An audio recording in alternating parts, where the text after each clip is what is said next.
Yo, hello everybody. Welcome in. Happy Tuesday. You know what Tuesday means? It's podcast night.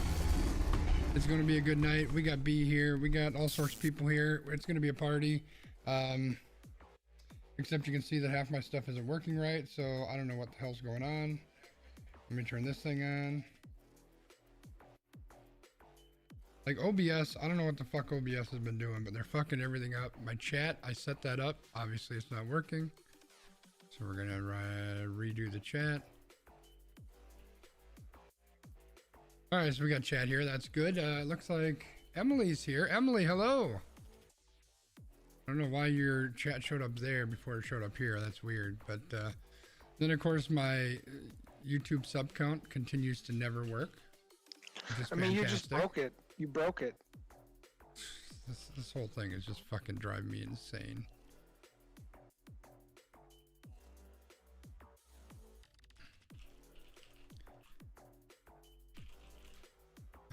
Let me re-sign into this. But hey, you know what? We're here. It's Tuesday. Brian's here and Emily's here, and you know, at least we got that going for us, I guess, right? Life could be worse. Right, B? You gonna support me on that one? What's going on? I didn't know that I was live. You didn't throw to me, so I didn't know that I was able to greet the people with my tones. Oh yeah, I unmuted you quite a while ago. All right. Hello, people. Yes, life could definitely be worse, you know. All right, so there's our count. Old Man Wiggum. Old Man Wiggum has told us that he is opting out of the sucky party, which you and I will be in for the next 14 days. But yeah, it's gonna be rough, and it just got a little bit worse too for me. So yeah, that's not great. Great, fantastic. But you know what? We're gonna make it a positive stream, even though the rest of everything else is shit right now. So did you look at our topic list? I mean, that's a bold promise. You know what? Just because there's some garbage on there doesn't mean we can't still have fun. You know, bold promise. We can still have fun. B, like, calm down. Stop being so negative, man. You said positive. Fun and positive are two different things. Because we're gonna have fun, but just find a positive spin on everything. We can do that. Sucky party, yeah, Emily. It's so B had some stuff going on in his personal life that's not great for a couple weeks, and work has turned into a complete shit show. Like, there's a fucking atom bomb dropped in the middle of a bunch of stuff, and on top of the other 3 or 4 atom bombs going on. So, and then on top of that, my 2 peers are out for the next week or week and a half. So it's gonna be a mess. It's gonna be. Basically, we're launching an internal product that we weren't planning to launch until August or September, and we're launching it on Thursday. So, yeah, it's gonna be great. It's gonna be great. What am I looking for? I'm looking for dad jokes. Because God, do I ever need a joke right now? Have you seen MLB? Ba-dum-ching. Ba-dum-chung.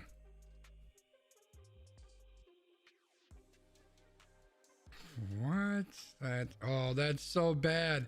It even took me a second to understand why it was so bad, and now that I know, that is 100% our joke. Are we ready to jump in and do some podcasting, B?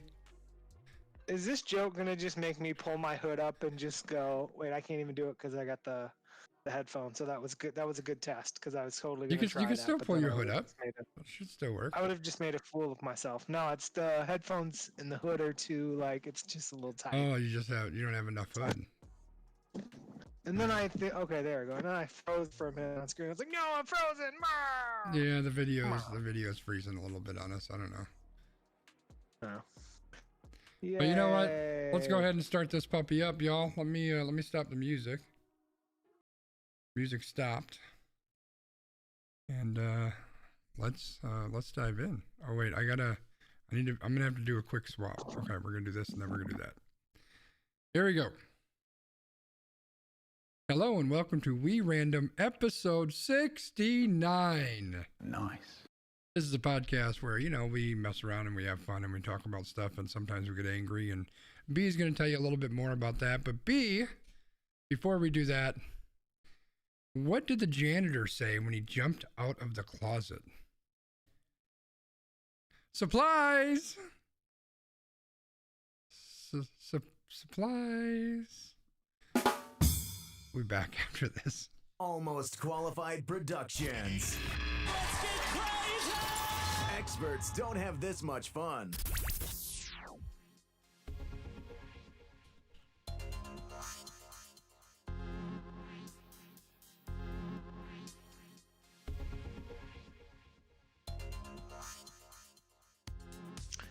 Welcome to We Random, episode 69. I'm Landmark. Out there in the world is Sconzi. Say hello to our wonderful people, Sconzi. Hey, what's up, everybody? We are back after a few week hiatus, but we are here for you tonight to bring you our wonderful Wheel of Doom. We have lots of topics. That wheel is going to spin and we're going to talk about whatever comes up.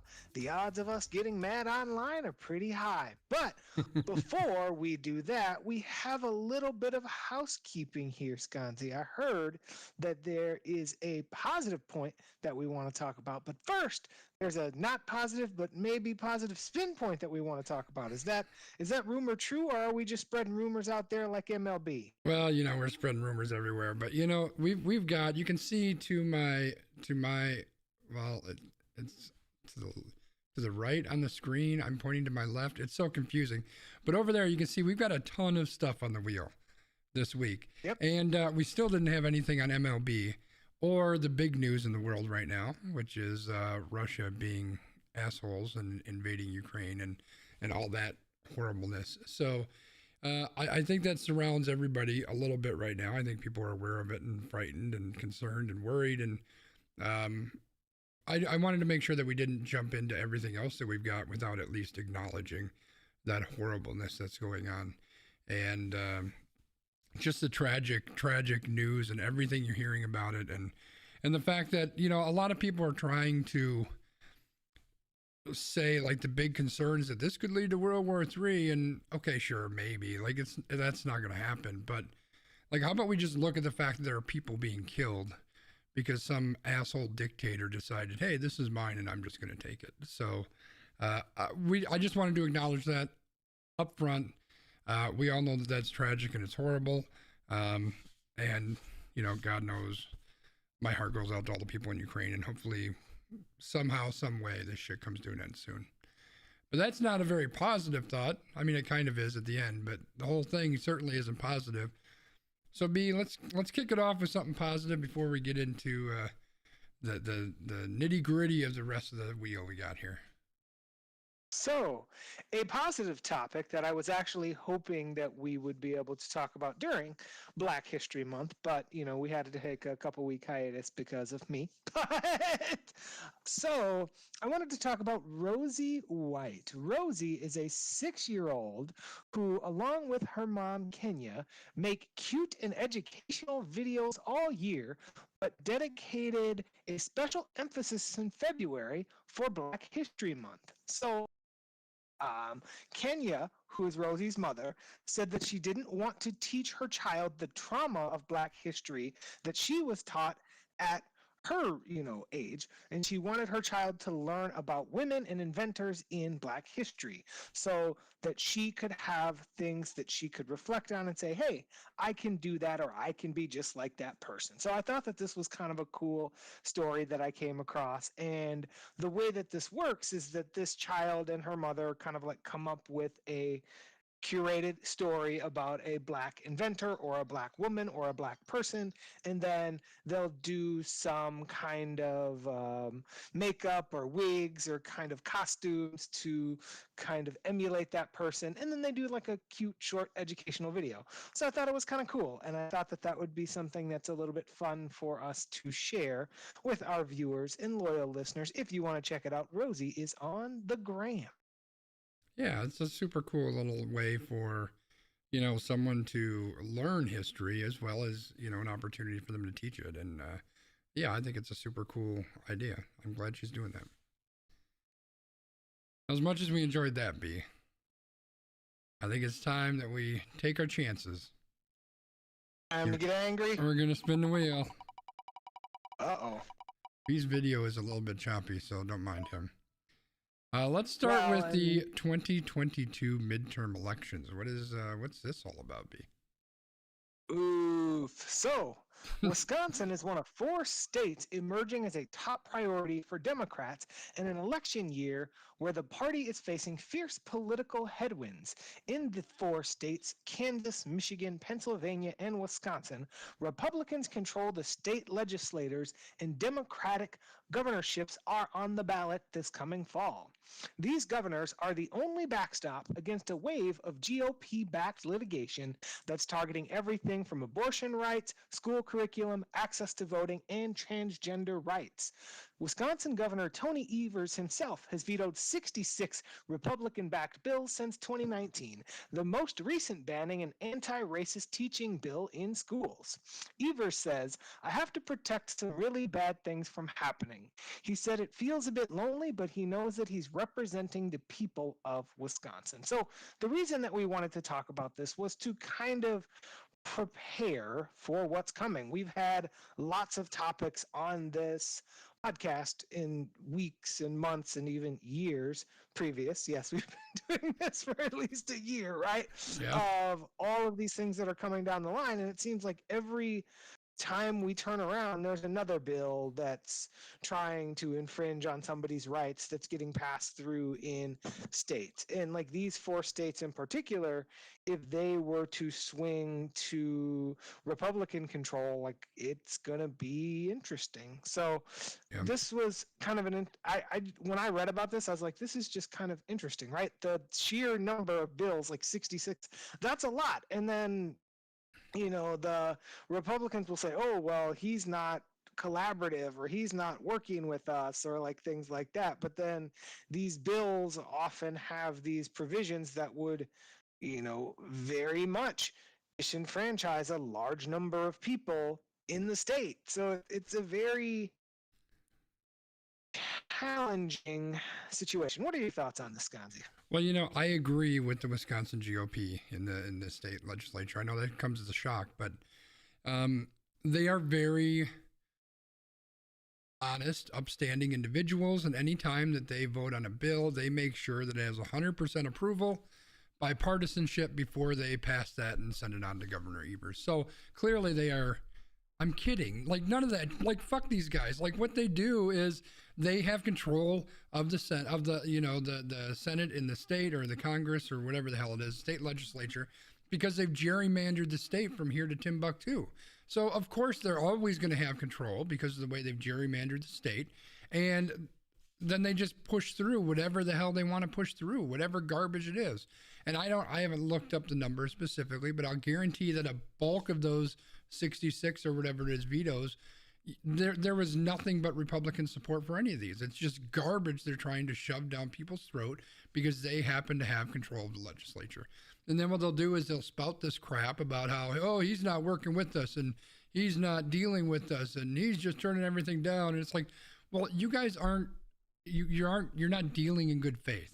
You're just trying to shove shit down people's throats because you have the ability to do that. And so the honest truth is, if a Republican gets voted in as the governor of the state, I am terrified of what's going to happen. It's going to, like, it might not quite be Texas and Florida, but it is probably going to be very, very close. Yeah, well, I mean, and you can see that in the bills that have been proposed and vetoed, like it's all the same stuff that, Texas and Florida and these other states that are like all straight red are passing, whether that's abortion or school curriculum or like all of those kind of things. So it's like you said, it's a very scary and challenging time, but I think it's very important that people get out and voice their opinion. But I think it's also important that people, take a step back and become educated about issues that are meaningful to them, because the thing about the politicians is politicians lie, right? Like they will craft their narrative to get you as a person to get riled up about the side that they want you to be riled up on. Right. Yeah. I just don't like politicians, so I'm going to spin the wheel, B. Sounds like a plan I'm to gonna, me. I'm gonna say the hell of them, and then we'll probably get another freaking. We'll get the other bill that Evers vetoed. Oh no, it's a baseball one. It's just Lucas, and I don't know how to pronounce that last name. Okay, so Lucas Ursig, who is a former top 30 Brewers prospect who's in the midst of converting from infielder to full-time pitcher in a last-ditch effort to make the major leagues, still occasionally awakens in a dark frame of mind.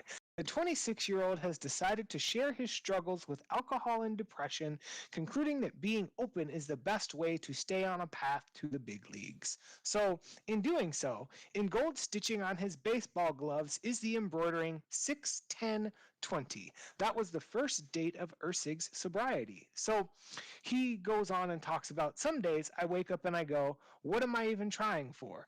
But I'm not going to keep laying in bed with those thoughts. I'm going to wake up and make a fresh pot of coffee. I think it's so important to recognize those thoughts and not immediately bury them. In addition to his own path and trying to stay on a path, he and his fiance have even talked about trying to found a program for athletes who are dealing with depression and suicidal ideation. So I thought that this was in some ways a good story because while, we don't want people to go through things like this, it's so important that when that happens, we talk about it, we don't stigmatize it, and we use it as an opportunity to continue to advance that conversation.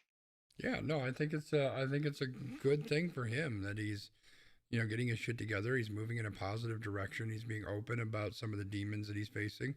Let's be honest, even in today's day and age where people are much more open about their mental health, there's still a really strong stigma around it, especially when you think about professional sports, right? Like there's a reason why there's not a lot of people who have come out as gay or anywhere along that spectrum in major league sports, right? Is because there's this very macho kind of feeling in when it comes to professional sports of any kind, not even just professional sports.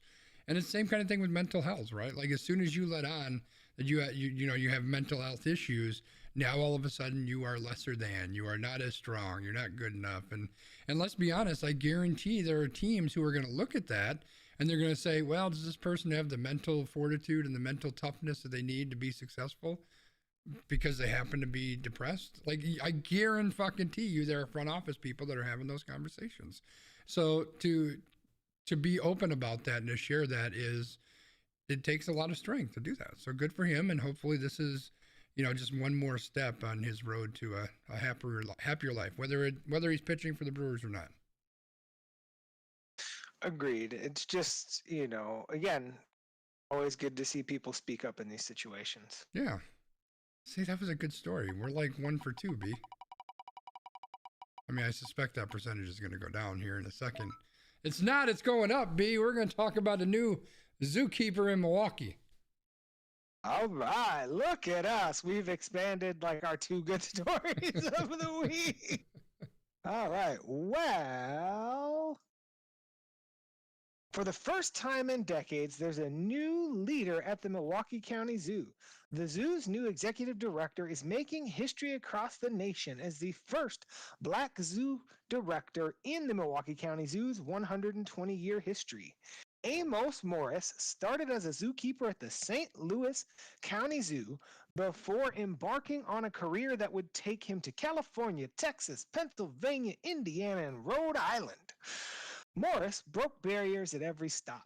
When asked about his journey and how it might impact others, Morris said, on the most simplest side, it says to a young person that, well, it's achievable. When you see yourself, it's attainable. So, again, back to good things, right? Seeing someone in this type of role where I'm going to make an assumption, and I could be wrong, there's probably not a whole lot of diversity in, executive directors of zoos, but seeing someone of diversity in that position hopefully might inspire other people to say, hey, like I could do that. And like, that's good. Like the more diverse ideas and thoughts and backgrounds that we can get in these areas, that's a good thing. Yeah, representation matters. Like representation is so important. And that was the takeaway. That quote was really the takeaway for this. To your point about, how many people are in this profession, etc., the article also mentioned that along his multiple stops across the country, he was becoming the first black person in all these different roles or in all these different zoos and all these different places that he was going. So clearly it's not something that is very, very common.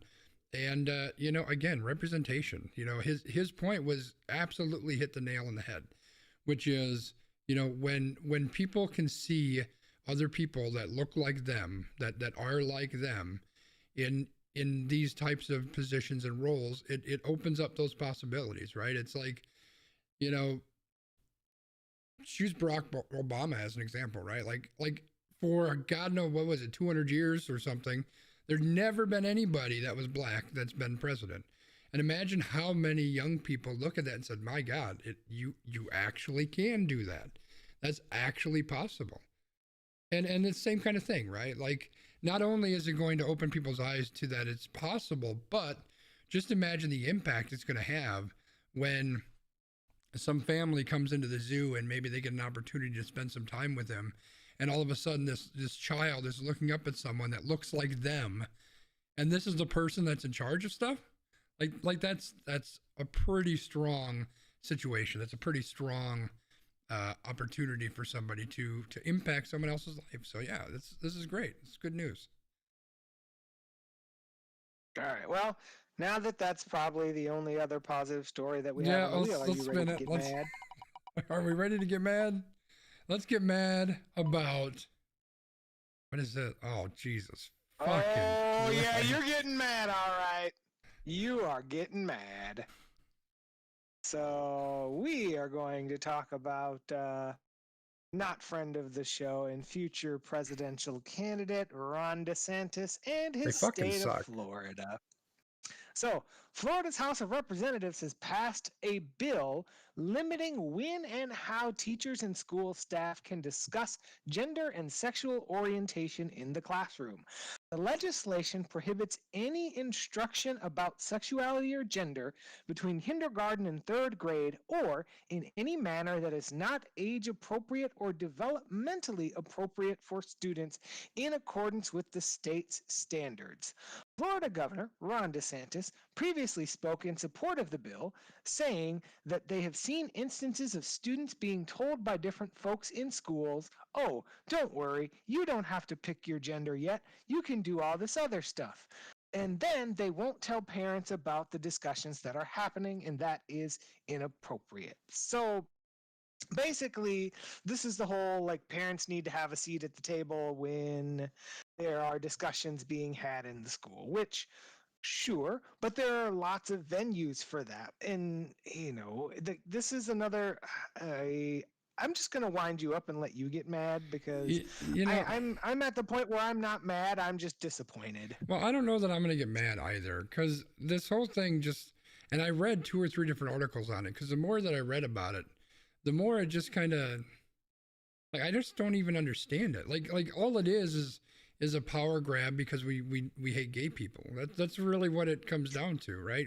We hate gay people and transgender people, and we don't want to talk about it. We don't want to be exposed to it. We don't want it around our kids. Like, that's all this reads to me. Like, how much conversation happens in kindergarten through third grade when you're talking about gender, like you're the gender that you identify at? Like, I don't think a lot of that's happening.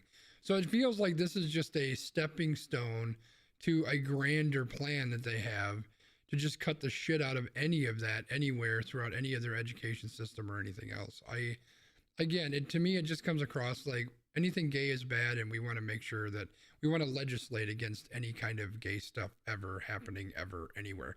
Like, I'm surprised they haven't passed the, can't wear rainbows fucking bill. I'm sure that's next on the docket.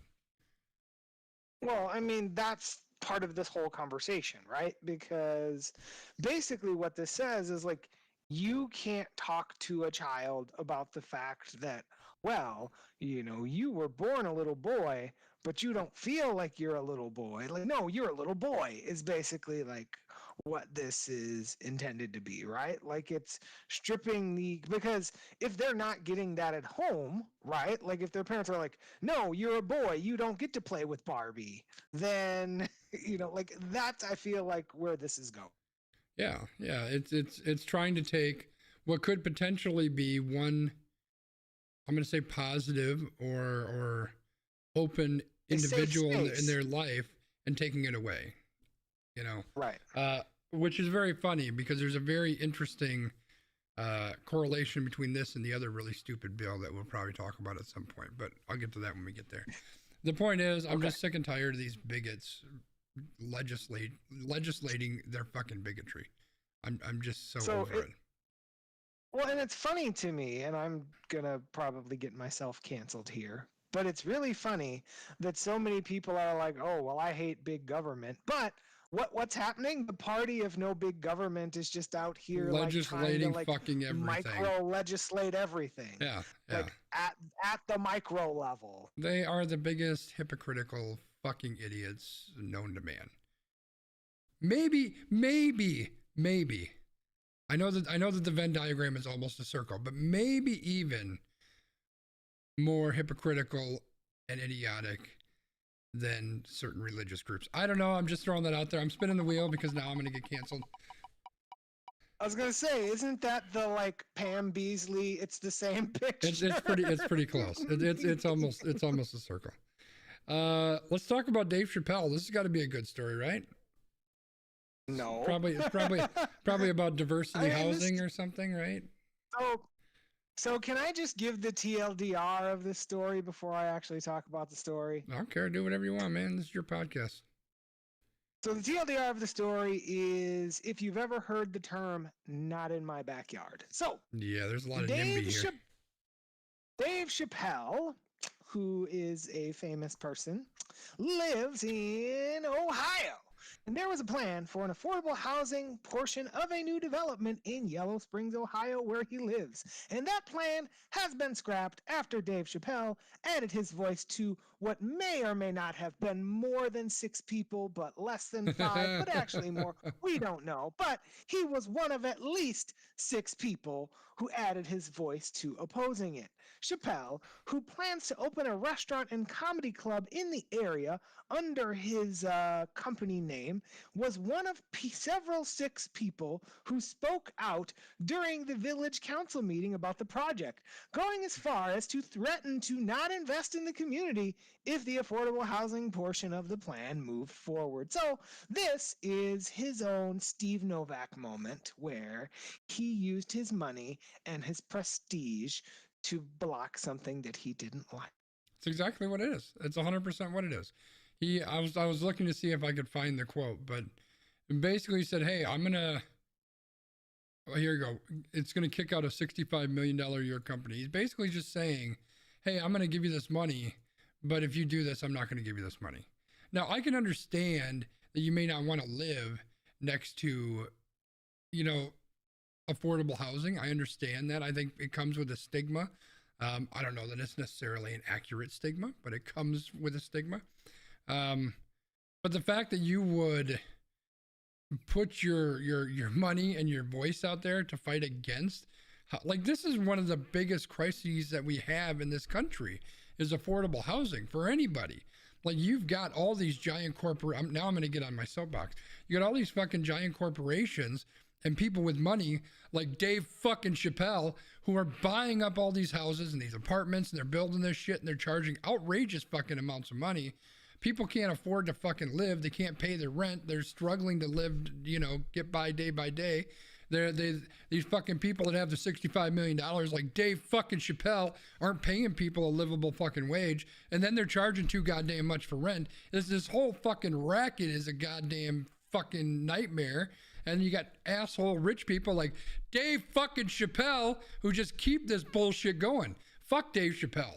Yeah, we didn't even talk about Dave Chappelle when he was hating on the fucking trans people. Well, now we're going to talk about him now. And let me just say, in case you didn't hear me earlier, Dave fucking Chappelle can go fucking Dave fucking Chappelle his fucking ass out of here. That's what I got. Fuck Dave Chappelle. I lost track. So I started like halfway through counting your expletives. Yeah. So I didn't get an official count. If that were a prop, I'm pretty sure we'd have gone over. It's it just this infuriates me. Like obviously, it's just like people need a place to live, and there's just so many things that so many people are doing to make life more difficult for people. And it's people who are less off than them too, right? It's like it's all about trying to get your extra little edge as opposed to helping the next person down. Dave Chappelle made it. He's successful. He's worth God knows how many millions of dollars. Fucking help somebody out. Like I just don't understand this world. He's basically joining the people that like it's. He's like, okay, now I'm part of the elite, so I'll just act like the elite instead of trying to. It's exactly what it is. Yeah. Pull other people up with me, right? Like that's. He looks a little bit different than the rest of the rich white people, but he's part of most of the club. Mm-hmm. They let him in the back door of the club. He can't come hang out in the club, but he can say he's in the club. And now he's keeping everybody else out of the club because he's a dick. I'm spinning the wheel. Get rid of fucking Dave Chappelle. Fucker. You didn't play the drop for us though. Maybe we're holding on to it. I don't know. Jesus Christ. All right, what do we got now? I don't know. I might try to break the F record now. All right, so we're going to break the F record because we're moving from one governor to another. Texas Governor Greg Abbott is calling on licensed professionals and members of the general public to report the parents of transgender minors to state authorities if it appears that the minors are receiving gender-affirming medical care. Abbott has instructed the Department of Family and Protective Services to conduct a prompt and thorough investigation of reported instances of minors undergoing elective procedures for gender transitioning. A Texas attorney stated that allowing minors to receive transition care such as puberty blockers, hormone therapy, and surgery is child abuse under the state law. So I'll take a minute before I'll let you take a breath. I'll let you get some water before we go for the record of 12 and a half swear words in one soliloquy. So my thought on this is I technically am a mandated reporter, right? So as someone who works in the role that I work in, if someone tells me something about a child that would be considered abuse, I would have to report that. So this is really scary for all of those people who are mandated reporters because you have a legal obligation to report things even if you don't agree or even if you agree with what's happening, right? So this is again your statement before where folks are just trying to push through this stuff to be like, oh well, we're not going to allow people to be transgender. We're not going to allow them to be gay. If we legislate it, it's going to be legislated away because, the previous thing was like, we need to pray it away, but now that didn't work. So now we need to legislate it away. Now I'm going to breathe. I'm going to put myself on mute and you, loyal viewer of this YouTube, now we actually have our own custom URL, which Old Man Wiggum will put in the chat for you, but I will count with my hands how many times Sconzi swears and good. I'm gonna purposely try to not swear now. So there are so many angles to this one. First of all, this is just complete garbage, right? See, I didn't swear there.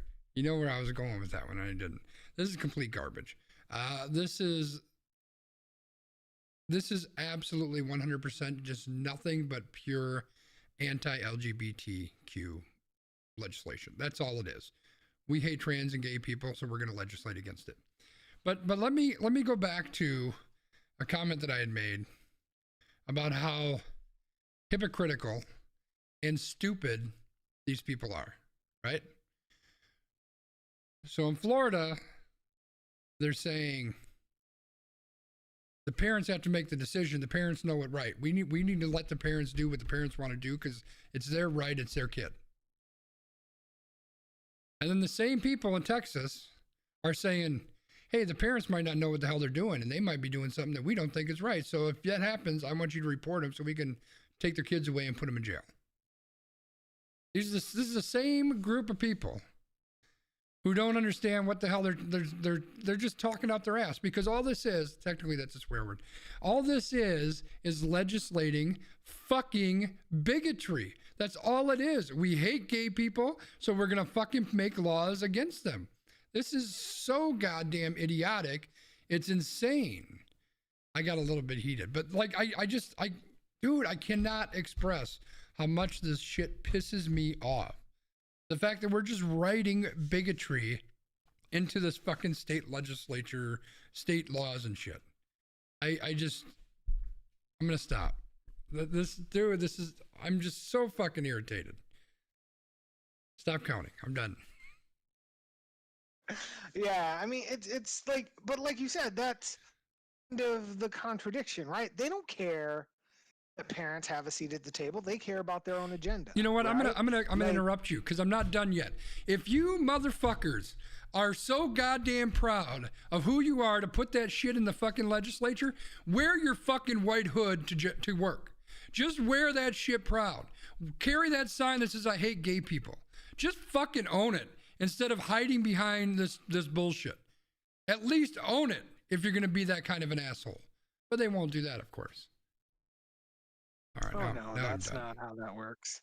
But like, that's the whole thing. It's like it's all of the code phrases and the dog whistles, right? Like that's what it's been for the last, years since what, 2016, right? Well, it's been this way forever. It's been this way forever. The thing is, they're just getting more and more bold, right?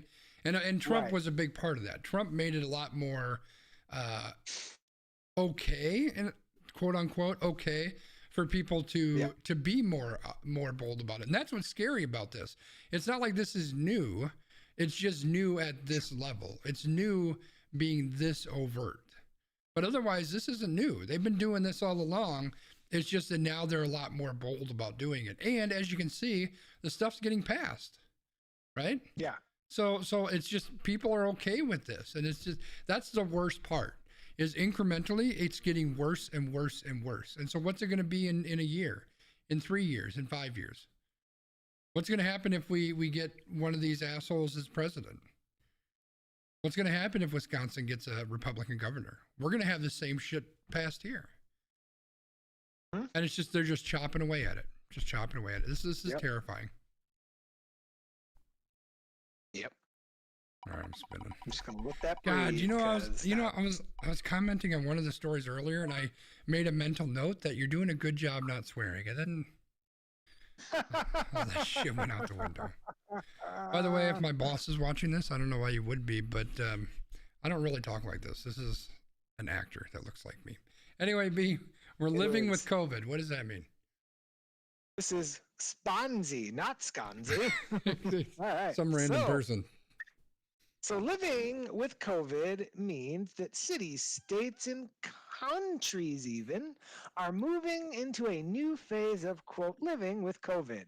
The UK has dropped all pandemic precautions after Boris Johnson got caught partying. In the US, the CDC has changed masking guidelines so that most communities no longer require masking indoors.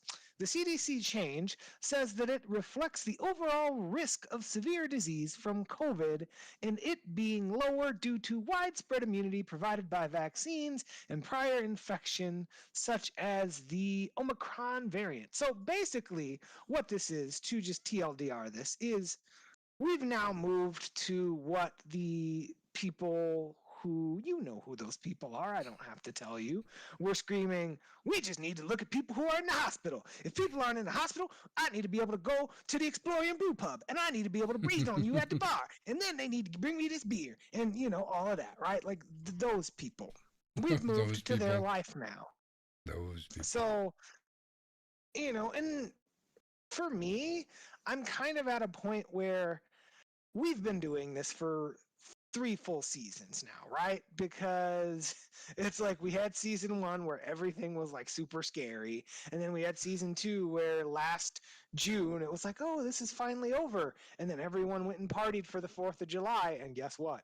It wasn't over. Yeah. And now we're back to, well, it's St. Patrick's Day. So let's go out and party for St. Patrick's Day and see what happens. Because we got St. Patrick's Day and we got spring break, and then we're going to bring people back maskless. And let's see how that works out for everybody. That's a bold strategy. But for me, I'm just at the point where I'm going to keep living my life. If I want to wear a mask somewhere, I'm going to wear a mask. If I want to stay away from people, I'm going to stay away from people. So y'all do you. I do me. Is season 3. I'm gonna do the same things I've been doing for the last 3 years. Where are you at, Sconzi? You know, I think it's an interesting time, right? It's an interesting time. I think we're kind of at the point, like, people have been over this for a while, but people are again over it, and it's funny how that seems to happen, you know, in an increasing amount as the weather starts to get warmer, right? People are getting antsy. They want to get out. They want to do stuff. And I get that. I'm the same way. Like, I almost never leave my house, and part of me wants to, part of me doesn't. It's about staying safe too, but also I want to get out and see friends. I want to go out and get something to eat. I want to go grab a beer with somebody. You know, I want to go to the fucking cigar shop and just hang out and smoke a cigar. But I don't want to do that if it isn't safe. And maybe it is more safe. I don't know. I mentioned this to Wiggum this week and we were chatting. I don't know that I 100% believe the CDC is completely on the up and up. I think there's some political pressure there that's being put on them to try to open things up a little bit more. But I mean, this is what the world's going to be. Like, it's going to start to slowly start to I think I said start to about 12 times, but it's slowly going to start to probably roll back a little bit to how life was before the pandemic hit. I think we're gonna see a lot less masks. Not that there's a lot of masks right now, but I think we'll continue to see masks to some degree. People will probably be a little bit more cognizant of that. I think we're gonna see people getting out a little bit more, which I think is already happening. It'll be interesting to see how this impacts work and all those types of things. But I think we're just kind of at the point where, you know, with the vaccines and the booster, things are safer, and I think people are just kind of fed up. So we're just kind of moving into whatever this next phase of everything's going to be, and you know, everybody just has to do what's best for them. That's what it really comes down to. Yep.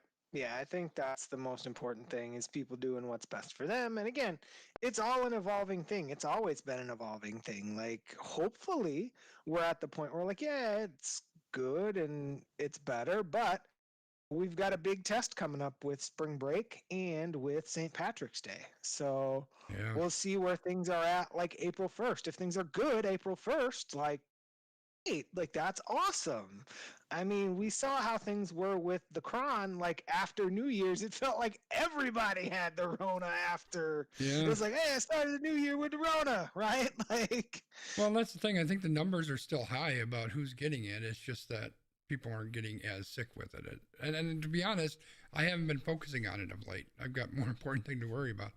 But I believe that hospitalizations are still that's what we're using as the main focal point versus who's getting it, because the bulk of people who are getting it aren't getting severely sick, unless, you know, you're not vaccinated, then, you know, Ivan Drago. But anyway, I think that I think it'll be interesting to see how things play out, and I'm ready to live life a little bit again.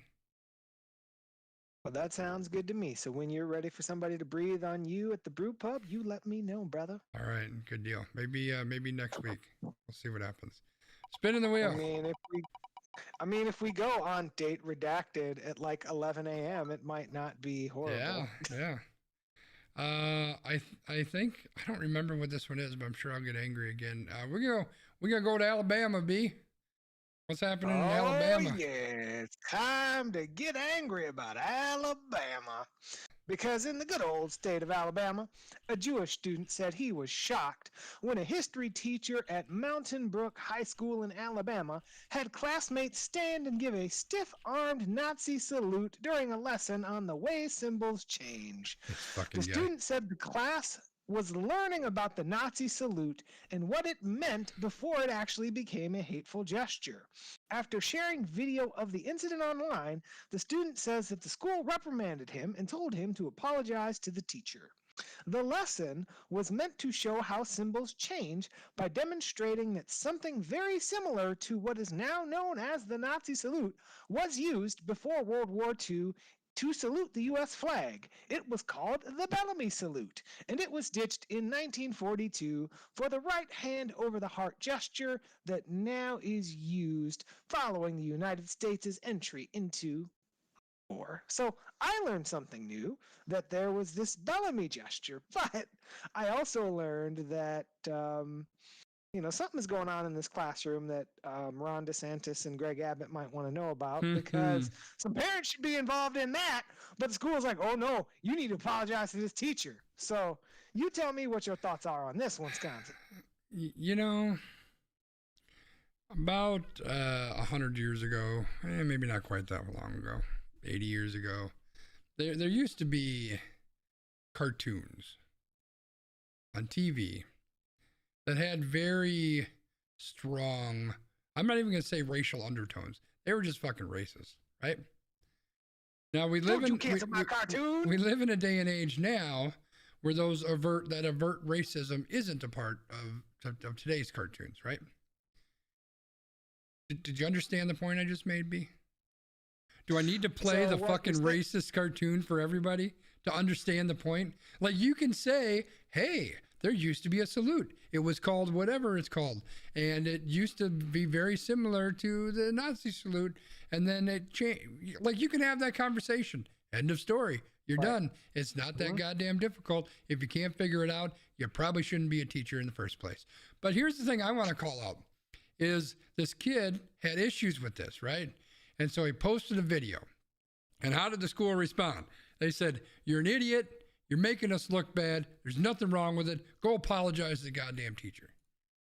And then the video started to get some heat, and, the news started to show it. And then the school changed their mind. They said, look, there's nothing that happened. There's nothing happened. We're good. And then more news stations got it, and more people started talking about it. It probably ended up on Reddit. And then the school said, well, maybe it could have been done a little bit better. Like, get out of here. Like, what the hell? Like, and apparently when I was reading through this, they've had multiple situations. This community has complained about the school multiple times. They've had other issues at the school. Like, I mean, I know it's Alabama. Not to, beat on that trope, but still, it's like, come on. Like, it's 2022, B. What the fuck is going on here? But again, like, here's the contradiction, right? So I'm going to guess that if we actually went through like the state legislature stuff, they've probably passed some laws that are like, oh, well, you can't talk about XYZ, diverse issues. And one of the things that the article mentioned is this school district had actually gotten rid of a kind of like diversity training curriculum. Yet this dude's out here like, hey, let me show you this Bellamy salute, and I'm going to have you do it, or the Nazi salute, or both, so that you can see how they're different. What? Well, and the fact that this dude had them do the salute, like, that's the thing. Like if you talk about it, if you show pictures of it, look, this is, how Americans did it, and this is what the Nazis did. Like, I can even understand that, right? You're teaching. Right. There's no reason. I cannot think of a single solitary reason why you would have people do that, except for the fact that you're getting off on the fact that you're having people do a Nazi salute in your classroom. Like, that's the only reason I can think of why this dude has this happen. Like, it's just so stupid. Yep. All right. What, we got room for one more. Wiggs wants us to finish with a certain topic. So if it comes up, we'll do it. If it doesn't, we'll end on that one. But instead, before we get to that, topic that he wants? We're going to talk about Kroger, B. What is Kroger, and what's that all about? So Kroger is what might make me Kroger may make me break the swearing record of 12 and a half, but probably Nice. not because I try to be maintained. Grocery store ownership group Kroger is expecting sales growth. Did you hear that? Growth of at least 13.7% over the past 2 years and has seen their stock rise 36% over the past year. You'd think would be great for their employees, but a number of the store's nearly 500,000 employees have reported being homeless, receiving government food stamps, or relying on food banks. The Economic Roundtable, a nonprofit research group, surveyed more than 10,000 Kroger workers in Washington, Colorado, and Southern California about their working conditions. The report found that Kroger was the sole employer for 86% of those surveyed, partly because more than half of them had schedules and work hours that changed at least every week, making it difficult to commit to another employer. About 2/3 of the respondents said that they were part-time workers, even though they wanted more hours. Keeping these workers in part-time is a strategy that employers use to encourage turnover, reduce costs, and prevent people from getting benefits. Mm-hmm. Kroger, to its credit, issued a statement claiming that the survey results don't tell the full story. Of course They don't. say that they've provided many their first job, and they've provided second chances to people who otherwise may not have gotten a chance to make $7.95 an hour. So now, I do want to say, and I feel like I almost want to rope this into the other Tony Evers story. So Kroger here, I will give them that yes. Hiring practices probably do allow people to get their first job, to have a second chance out of prison or out of legal concerns or whatever. That is true. However, you are making money. And what are you doing? Paying substandard wages, preventing people from getting benefits, messing with their hours so that they can't go get other jobs. Like, okay, that's basically like, sure, I'm going to let you come in here and now you can sleep in the cardboard box. They wouldn't even let him sleep in the cardboard box. Like, it's like, this is, I have, and I was going to do this as my extra point, so I might just keep it my extra point. But I have a lot of problems with the way that our world of work is handled, and I'm going to tell y'all about them later. Yeah, corporate greed is insane. And, you know, this kind of goes back to what I said about Dave effing Chappelle. See how I censored myself there? You should be proud of me. I'm disappointed because I know you wanted to say go fuck yourself earlier, and you didn't, and I was very sad. Yeah, I did. Like you hear about inflation, right? We've talked about it even here. Inflation's so bad, and corporations are talking about how, you know, it's cutting into our profits and we can't handle inflation, blah, blah, blah. And yet all of these companies are making record profits, which is very interesting. I saw a tweet today, which I thought was very telling. You know, you can't buy a car nowadays, right? So they're talking about, you know, cars are limited supply and they can't sell, et cetera, et cetera. But yet, if you look at the amount of profit for each car sold that dealers are making, this was like over the course of 5 or 6 years, it was pretty stagnant, right around $1,100, $1,200, give or take. And last year, it was like $3,500. So don't tell me that it's inflation. Don't tell me that it's any of that garbage. This is absolutely nothing but corporate greed. That's all it comes down to. And Kroger's doing the same thing. You pay your people substandard rates and you get to make extra money. The rich people keep getting richer. And meanwhile, you've got all of us subsidizing these workers, because they can't afford to pay for food. They can't afford to take care of their kids. We already know they can't afford to pay rent because Dave fucking Chappelle ain't letting them build any new apartment buildings. So now we got people who can't afford to live. They can't afford to eat. They can't take care of their kids. And then, you know, what's going to happen is all these people are going to talk about, oh, well, why don't they, you know, get another job? Why don't they pull themselves up by the bootstraps? Why don't they go do this? Why don't go do that? Well, how about you pay them a fucking wage that'll allow them to live? Like this gets to the heart of what one of my issues is in this world, which is we're so goddamn consumed with money and power. I mean, that's what do you think Putin's doing over in fucking Ukraine, right? That's what it all comes down to. And it's disgusting. It's absolutely disgusting. So I got an idea. How about we take a page from our own favorite Wisconsin GOP? The Wisconsin GOP tried to pass a bill that would allow 14 and 15-year-olds to work until 11 o'clock on a day where they don't have school. Because you know what we're going to do? We're going to help these companies because these companies don't want to pay adults a livable wage. Right. But they can pay a 14-year-old a livable wage. And we're not actually going to fix the situation that might require a family to have their 14-year-old out there working until 11 o'clock. Well, let me just pose a question. So we've got Joe, the 14-year-old, who's stacking boxes at Walmart. And then we got Bob, the 45-year-old, who also is stocking boxes at Walmart. Shouldn't Joe and Bob get paid the same amount? They're doing the same fucking work. Well, that's not what they're going to do.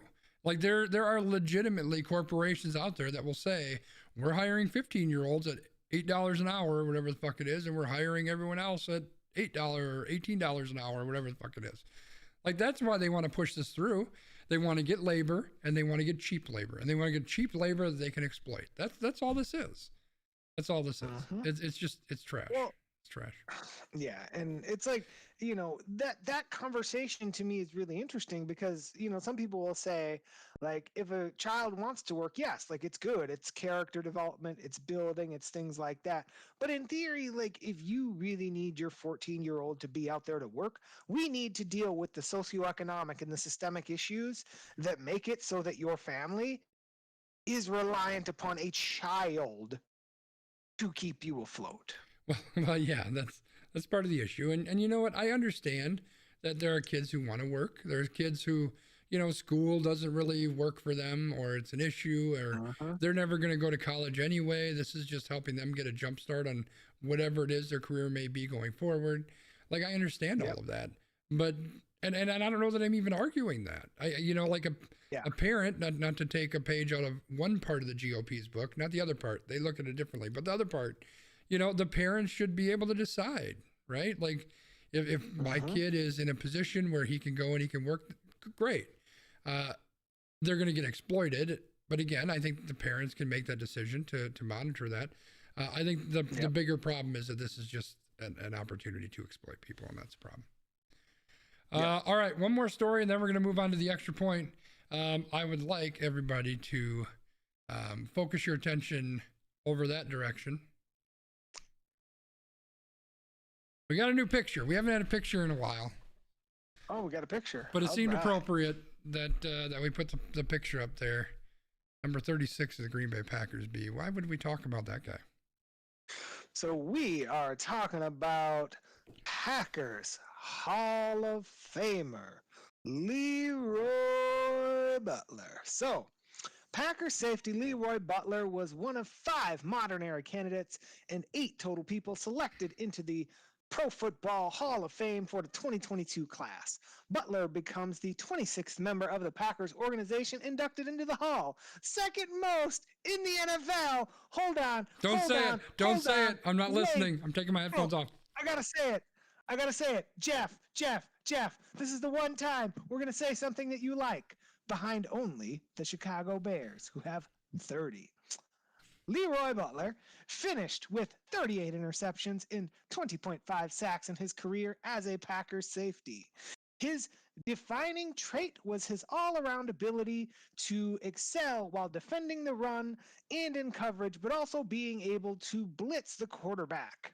Butler is only one of 4 players with at least 35 interceptions and 20 sacks since the NFL made sacks an official statistic in 1982.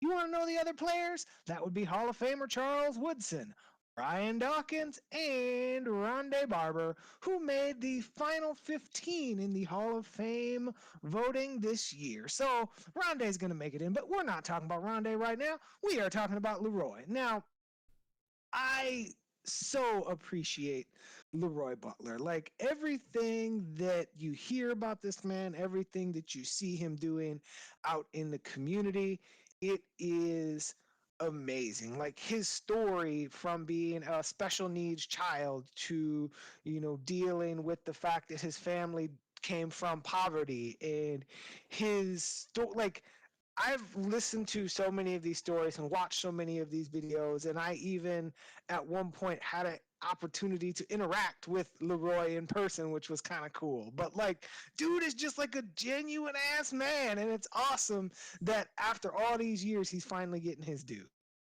Yeah, like back when the when the Packers, in the '90s, when the Packers kind of came into what they are today.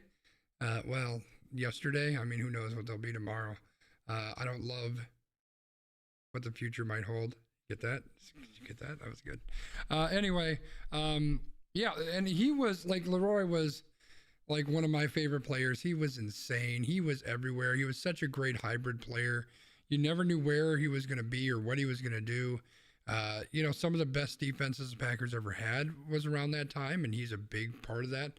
So, yeah, this was great. I was really hoping he would get into the Hall of Fame. Yeah, I'm excited about that. It's good. This is a good news story. It is, and his involvement in Wisconsin and the Milwaukee area, like Yeah. he's hustling. He's a man who says that he doesn't drink, but he's got his own line of vodka. He's out here, helping schools, talking about bullying with teachers. He actually supports Kroger, which is unfortunate No, considering Jesus. the shade that we just threw on Kroger. But Yeah. Good deal. congrats, Leroy. You deserve it, man. Yes. Congrats. Congrats to Leroy. That's good stuff. That's good stuff. All right. No, stop. All right. So it's time, I think, to move on to everybody's favorite segment, Random Rankings. although I think the random ranking is going to be a little bit different this week. B, what do you have in store for us?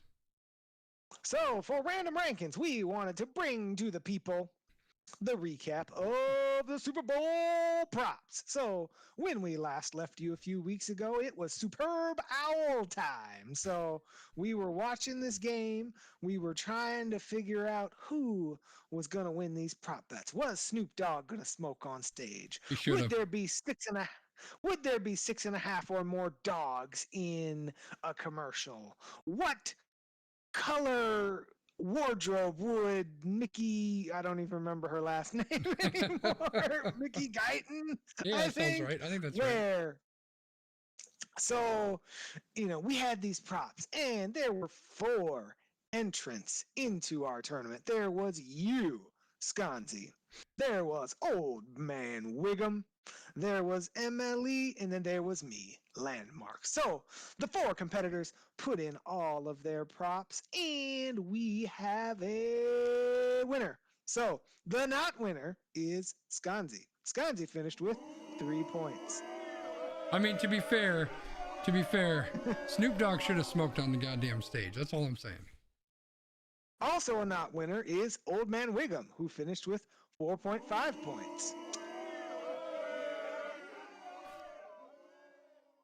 That left it between Landmark and MLE. So, MLE took an early, decisive lead by picking everyone's favorite Odell Beckham Jr. to score the first touchdown of the game. That was actually a 7.5 point prop for MLE. So, in the course of the game, Landmark being me, got several nice little props right, and it came down to the last prop. How many dogs would there be in a commercial? For 7, MLE wins. If it was 6 or below, Landmark wins. And it was me, baby! I won!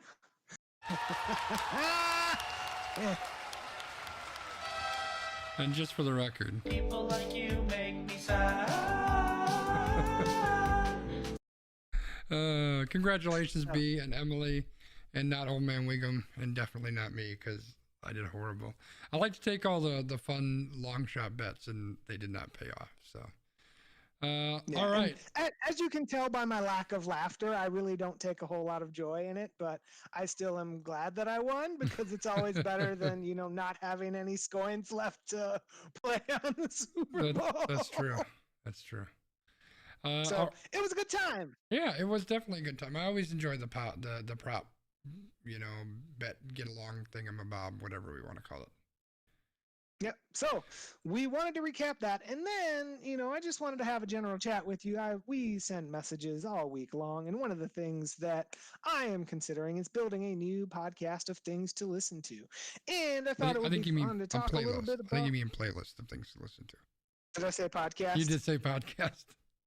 I mean, I could make a podcast about it, but that would not be very. I mean, actually, that might be very fun. I could unveil the list of songs that I choose. Yeah, there you go.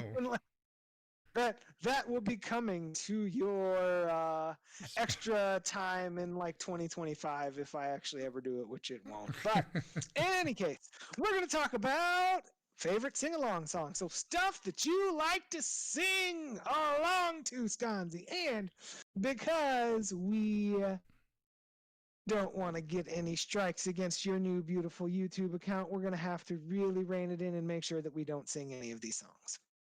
I mean, we could probably sing them and it'd be okay. Well, there is that. But are there any go-to songs that you have? When I say a song that you love singing to, what's the first thing that comes to your mind? I don't even know that this is necessarily a sing-along song, but there is an Ollie Murs song, and now I got to try to remember which one it is. But it makes me smile every single time it comes on. Every time. Let me see if I can find it really quick. Dance With Me Tonight. That's the one. Ollie Murs, Dance With Me Tonight. It's super fun to sing along to, but it's just it's so infectious, and it's upbeat, and it's poppy, and I just love the hell out of it. It just makes me smile like crazy. So yeah, Ollie Murs, Dance With Me Tonight is definitely, I don't know why that's the first one I came up with, because the rest of them that I'm going to talk about are definitely very different than that. But that's definitely one. Yeah. Okay. All right, I have to remember that one. I haven't heard that one. So that reminds me, though, the Whitney Houston, I Want to Dance With Somebody. That one. Yeah. That one's one too. That's on it. I can see that. I just so for me, I have my karaoke list, right? There are songs that I either sing frequently at karaoke or that I am workshopping for karaoke. So obviously there's Biz Marquee, Just a Friend is kind of my pinnacle song. That is the song that if someone were to be like, Brian, I need you to sing something right now, I could do that. No lyrics, sure. No music, boom, I could get it done. But, another one that I'm working on right now that's going to take a little bit more workshopping is Jason Mraz, Have It All. It's just kind of this fun, little poppy, but I'm working on it. Might be good. I don't know Might that song. Bad. I don't know that song. I'm looking for, there's one that's been stuck in my head a lot. I've been listening to my older chill playlist, and they're not all old songs, but most of them are on the old side.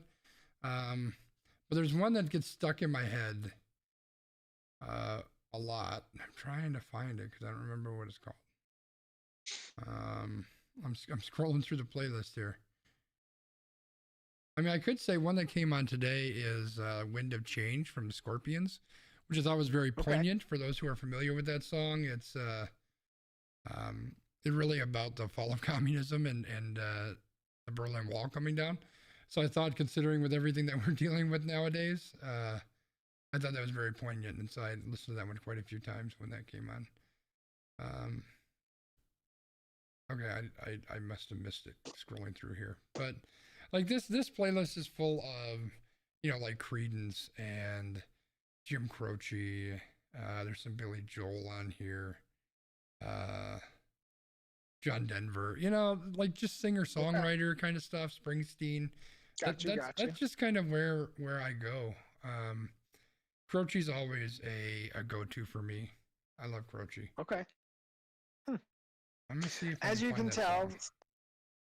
Sconzi and I have kind of different stuff that we go to. Like, I would be remiss if I did not mention Vanessa Carlton, 1,000 Miles. Like, that's one that I can belt out to, but that's more for personal reasons.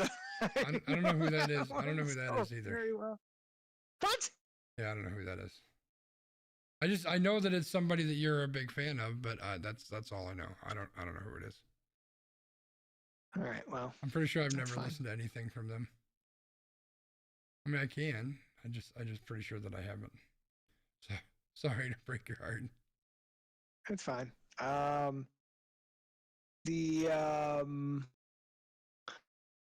think it's what, like Selena Gomez, Can't Keep My Hands to Myself.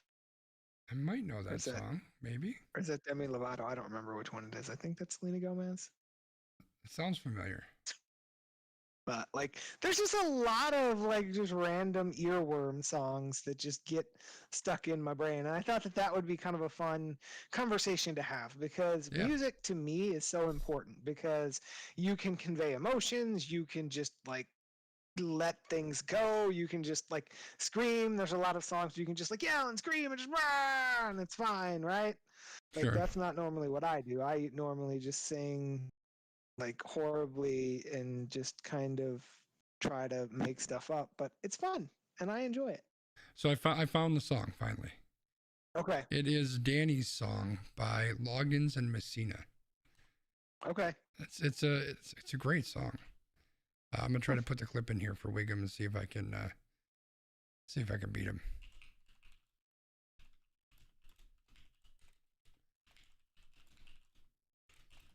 There you go. It's a great song. It's very much a singer-songwriter kind of feel to it. Got you. Do our chat folks have any songs that they prefer? I know Wiggs is big into music. What else? I mean, is there a song about Tom Brady that someone has sang once? Like, that might resonate with Wiggum. I got some Bon Jovi on there. That's very different. Yeah, or we could ask Wiggum like what child song is like all the rage now, whether it's like Baby Shark or like Johnny Johnny. Dude, or it's like, fucking Bruno. Like, I don't What's know. Bruno? It's like from that Encanto song or whatever. Oh, Encanto. Okay. Yeah, I like have Bruno. not Apparently that's the watched shit. Encanto. Like, I swear on Okay. every fucking team meeting that I'm on, someone's talking about fucking Bruno. Okay. Like, it's insane. Today someone started singing it. I'm like, dude, I'm gonna have to watch that movie because I don't know what you're talking about. But Right? clearly it's good. Yeah. My coworkers are all about it. See, but I'm I telling have you, that's what not it's yet. at. Apparently, this is the Yeah, first okay. Disney #1 hit since A Whole New World. I don't know if that's true or not, but that's what somebody said today. Because we're talking about it in a stupid Okay. meeting instead of actually, Okay. talking about our work stuff. I remember A Whole New World. Like, that was a jam back in like when I was like a little bitty. See, and again, like, you want to sing it, but you can't. But I you know. know, Well, you could like. because it's A Whole not- New World. Because wasn't that like Luther and I don't remember who else was on that. I don't know if Luther did that. Maybe he did like a rerun of it or something, or like See, a now I gotta re find thing out. or whatever it's called. Because I feel like Luther. Hold on, let's find this out real quick. Internet. Encanto, no. We don't talk about Bruno. Yep, that's the one. Uh Apparently, people talk about it all day long in my work meetings. So oh. yeah, I'll have to watch Okay. that one. I do like the Disney or whatever those animated kind of shows are. Does Which is that funny mean that because I we're don't. watching Encanto this weekend? I mean, maybe I don't know. It's like I don't like cartoon stuff. Like you would think that I would like, the Batman and the superhero animated stuff, but I can't generally get into those. I don't know, but the Disney stuff, the Pixar stuff, I enjoy the hell out of those. Yeah, so apparently Bruno's the one. Bruno's the one. Okay. Cover versions. Let's see. Are you looking up So A now Whole I New found World? cover version. I am. I'm looking up cover versions. Luther Vandross, A Whole New World. I don't see him on. No, any maybe of it these. wasn't Luther. Maybe he was on something else. He probably was on something else. Nope, it looks like he did do it at some point. Okay. Looks like maybe he did. I don't know. This Well, is now a we know. beautiful. Emily says it's a beautiful movie, so I'll check it out. Okay. All right. So that is your Encanto cell for the day. How do you feel about moving to our extra point? Do it. I already got the screen up. Tell us what you got, B. Hello. So what I got for you all today is just a conversation about hypocrisy, because we've come on this podcast week after week after week, and we've talked about workers' rights and people being paid a salary that is befitting their abilities and things like that. And then in the sporting world, we see MLB trying to keep their slice of the pie as big as it is. In football, we see people saying, "Oh, Aaron Rodgers doesn't deserve a high-paying contract because he doesn't want to get the vaccine, or he doesn't, make the Super Bowl every year." And I would be a hypocrite to come on here and say that I agree with those people. You know why? If we don't agree with the way that salaries are paid somewhere, we can have that conversation. But at the end of the day, pay people a salary that is befitting of their work, right? I know that salaries in the NFL and the MLB and all of these places are exorbitant to me, someone who is never going to make that amount of money in my entire life based on the profession that I have chosen. But that doesn't mean that I want to undercut these people at the knees because they're making that kind of money. I don't want Richie McRicherson out here, Mark Attanasio, who's spending $500,000 on a ticket stub to say, "Oh, well, I can't pay Lucas Ursig more than $12 an hour." Like, stop it. Let's have some accountability. Let's think about other people and not just about how rich our fat pocketbook can get. That's what I got, Sconzi. Back to you, brother. All right, good stuff. Yeah, so I wanted to talk about something that transpired in the streaming world last night. And I'm actually reading an update right now. There's some updates, so I need to catch up on it. But there is a group, and I don't know if they're originally a Twitch channel or whatever the case may be. They're called Artisan Builds, and they, build fancy PCs and whatever.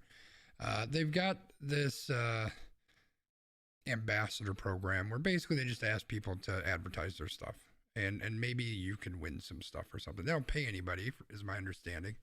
It's just, hey, advertise their stuff, pop up in chat, hey, come check out this thing, whatever.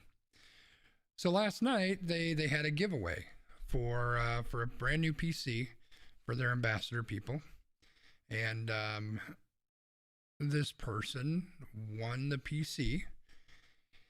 And then apparently they just started trashing this individual. They started throwing out their statistics. Oh, well, they only have this many followers. Oh, well, they only get this many views. Oh, well, they only do this and they only do that. And basically just disparaging this person all over the damn stream. Like, just being complete dickholes, really. I mean, there's not really a better way to say that. And of course, things are going crazy today. That individual recorded it or took clips of it, posted it out on their Twitter, said, hey, this is what we're dealing with. This isn't right. And it blew up, which it should. This Artisan Builds has about 240,000 followers on Twitter, although they've lost about 10,000 or so today so far, from what I've noticed. It was actually pretty funny. There's a guy who does something similar. He builds PCs, and he's got 1 million followers on Twitter, and he says, hey, I will build you a PC and I'll give it to you.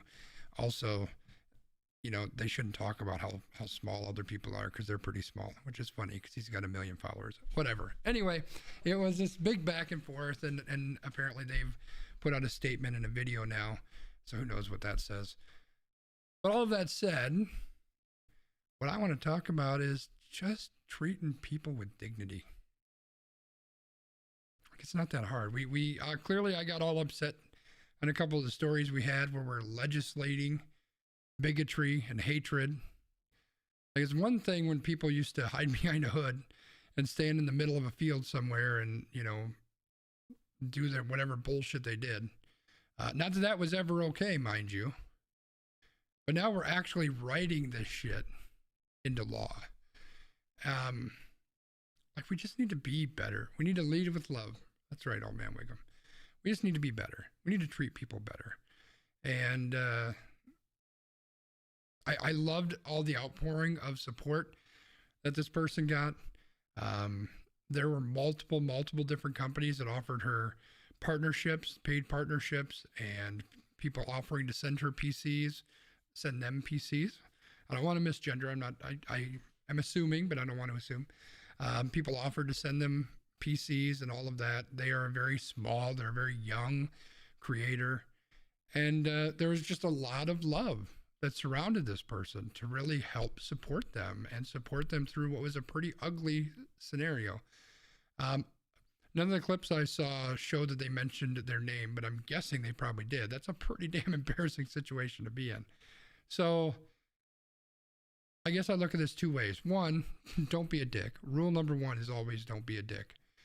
But two, we as a people have a capacity to be goddamned amazing and caring and loving. And seeing the way people came to this person's aid to support them and help lift them up, lift their voice up, was very, very inspiring to me. So, message of the day, don't be a dick and just share kindness and share love, because that's what we need to do, man. That's all I got, B.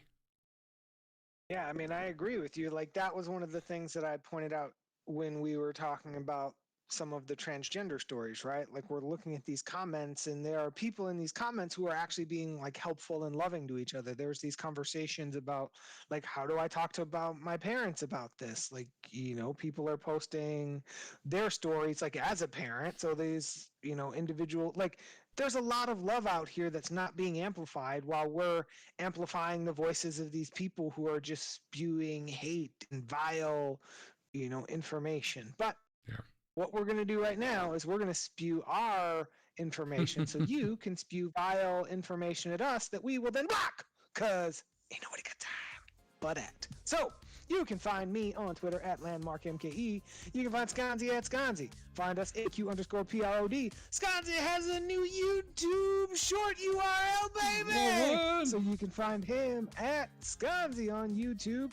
You can find him here blowing up planes on Wednesday and Thursday on Grand Theft Auto. You can find us here on Tuesdays doing the podcast. You can find us in our podcast app. You can actually find the Wave goaltender in his goal, giving up like 9 goals a game because, he apparently leads the league in saves, but his defense also gives up lots of save chances, and that makes me sad too. But in any case, it's glad to be back with you all. Be well. We'll talk to you next week, and take care. Goodbye. See you, everybody.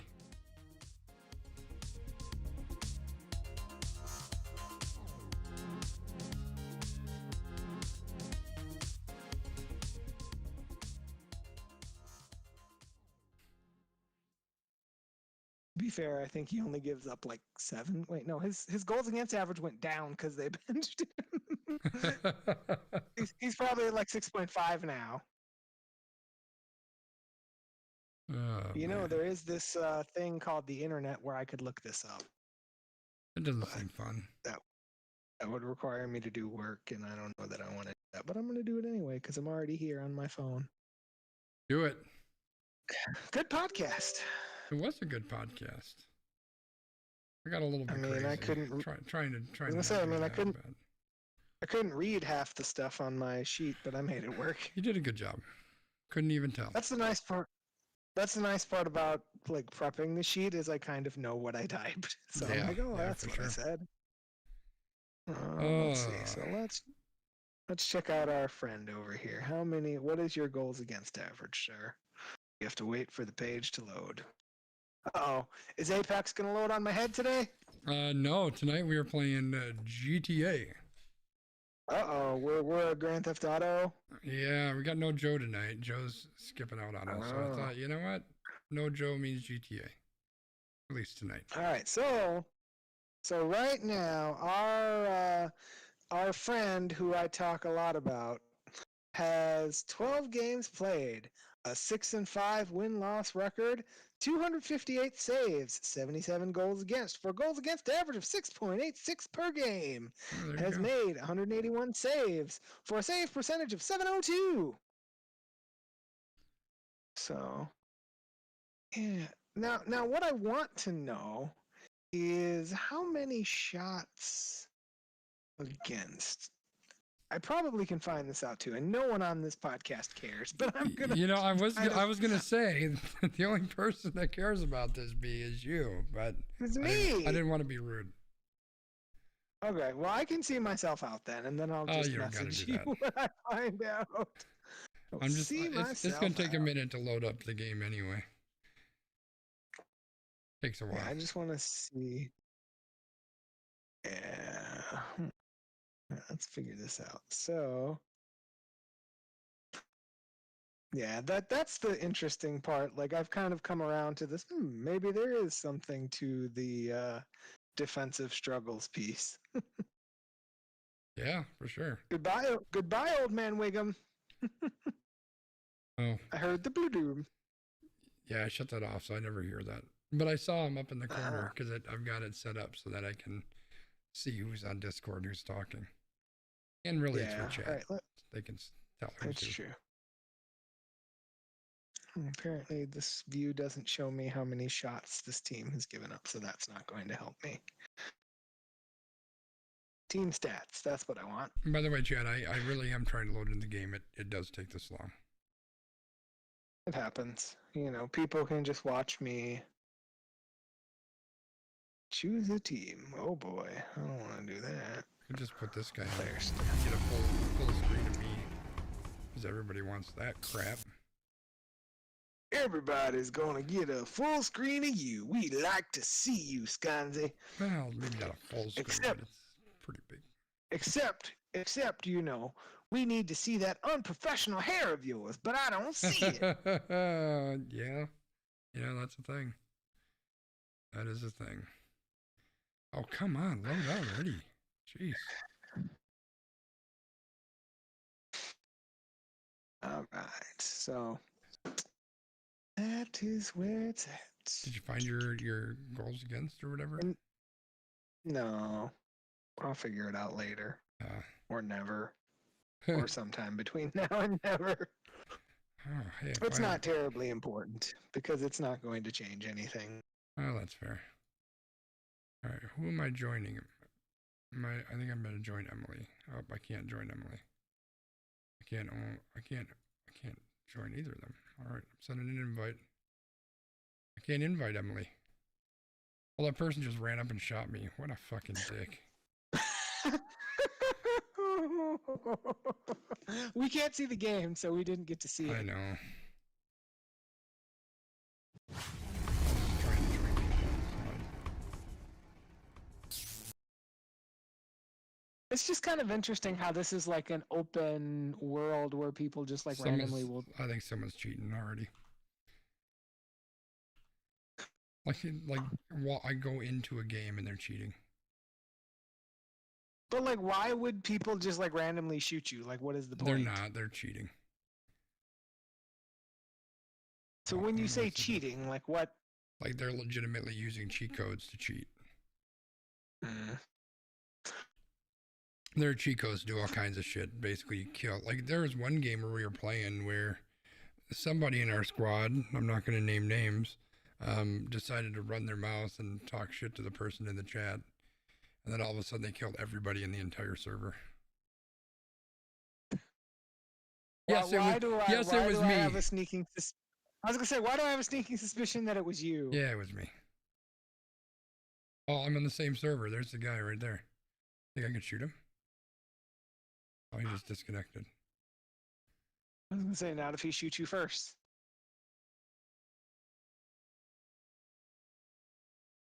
I must be. Maybe I'm in Emily's game? I don't know. I am. There's Emily right there. All right. Well, I'm going to jump Discords B. You're welcome to join us over in the other Discord if you'd like. All right, well, y'all have fun. All right, have a good one, B. All right, let's jump Discords over here. And there's Mr. Zadubs. I said to Skanzi's mom, I was like, look. Hey now. Mom, Skanzi. Did Emily join your server? She's gone now. Maybe she's not playing anymore. I don't know. Well, I'm joining your server. No, don't join mine. Why? Because there's some asshole cheating on this server. Well, it's too late. I think he's gone. All right. Oh my gosh. I'm inviting Emily to the server then. Hopefully it's not too bad. I just joined You know who it is. Z-Dub's server. Well, I think Z-Dub's already on his way here. Man. Oh, I just joined Skanzi's server. Well, yeah. It just said, this person's no longer in the session. Whatever. Timey to him! Oh, hopefully it doesn't. It's not too bad. Oh my God. Oh! Didn't mean to punch him. I really didn't. It was an accident, I promise. I Yeah. bought a machete. A machete. That's exactly what you needed. Oh, yeah, that person's still in the server. I guess we'll see what happens. Did you look at me funny, dude? Huh? Talking to you. Did you look at me funny? Huh? You give me the side eye. Look at that.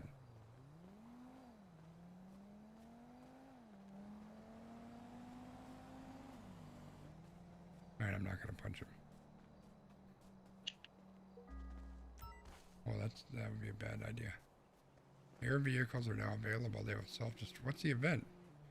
Prepare for checkouts in the Northwest. Okay, let's go to the phone. No jobs.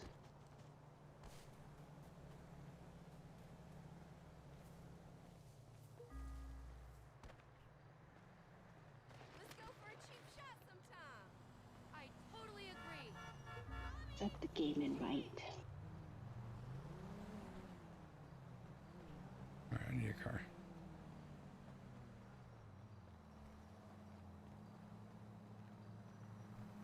I'm just gonna run to the highway and see if somebody will stop. Hey, thanks for stopping. I'm gonna steal your car.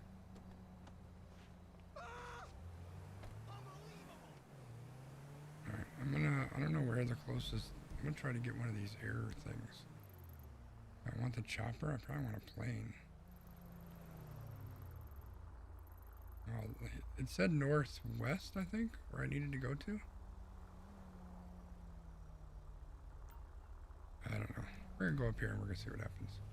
Emily just left. Apparently she didn't want to play with us. That figures. Oh. Freaking Emily. It said that I wasn't able to connect. Oh. Just get out of this. I'm Somebody gonna else start it just over. left too, so maybe you can get in now. Maybe instead of the plane, maybe I'll get this helicopter. I could at least kind of fly a helicopter a little bit.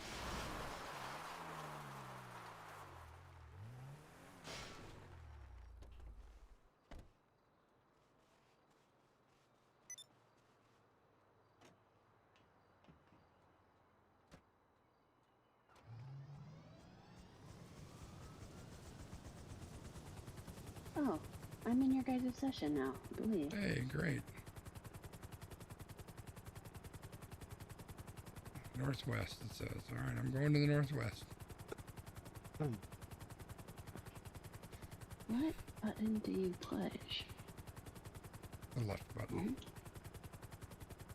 There it is. GTA Online Public, but I don't... Oh, one of two.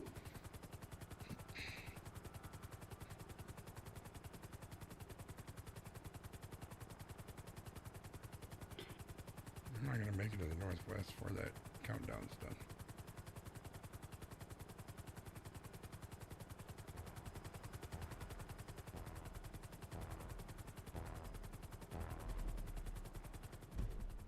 Complete, collect the most checkpoints in a given time. I'm trying, but I don't see any checkpoints. They got a dollar sign on them. Oh shit, they're all the way over here? Ooh, I want that cop go. Let's see. Oh shit, I was going northeast. That's the problem. I'm not good with directions apparently. You are so bad you need hacks. Ha ha ha. I agree with you, Pablo.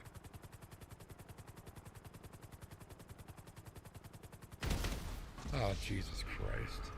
I'm leaving this server. This is stupid. I'll join you as soon as I buy a new shirt.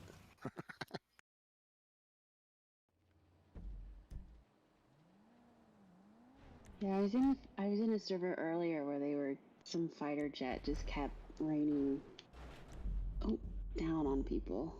It's just, God, it's so ridiculous. And you know damn well he's 13 years old in his mom's basement laughing and crying because he's having such a great time. Actually, he's probably like 38 living in his mom's basement. Doesn't have to worry about getting up for a job because he's unemployed. Got Dorito crumbs on his big fat belly. I know I have a fat belly too, with okay? love tonight. You are leading with that love. You know what? You know what? If you are impacting other people's lives, I have no love for you. None whatsoever. And I don't feel bad about that at all. I want a good car. Alright, I don't know.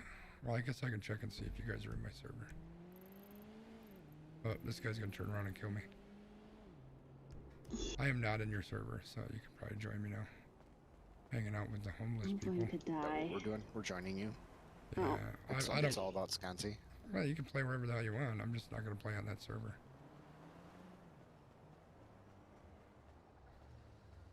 At some point, cheaters are just they got time for The it. good news is I have a new shirt and new shoes, so now I feel like a new man. All right. Let's I need see. to go. I need to go get my lucky spin on. Okay, so friends, join game.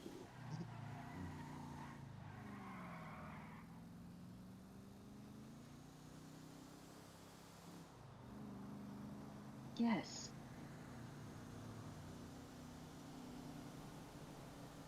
Oh, I think somebody's flying around. We'll see if they're gonna kill me. Oh, I can't join. It's full. I'll fine. let you know when somebody leaves.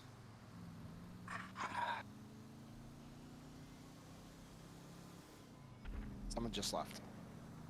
Somebody just left. You still- Trying. I'm on the hold screen for loading. Somebody's bombing somebody.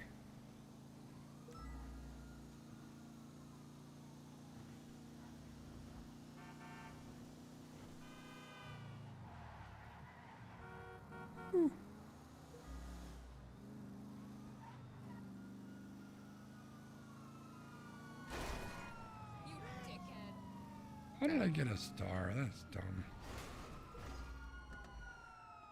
Naughty boy. Time to come spin and get my new shirt. Challenge: steal the most vehicles. Ooh. I'm in a bad spot for that. Oh, But one alright. person just left again. I'm still on the loading screen. Oh, death. Experience the exhilaration of putting everything on the line at the Diamond Casino and Resort.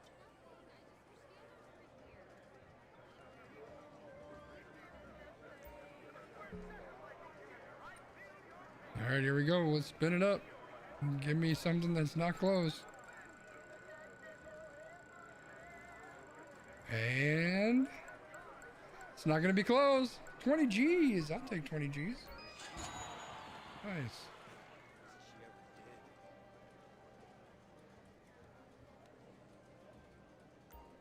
Hello. All right, give me my visitor bonus. Just a moment. See you again. Now I'm going to deposit my money because that guy just saw that I won 20 G's. Man, there's a lot of killing out there.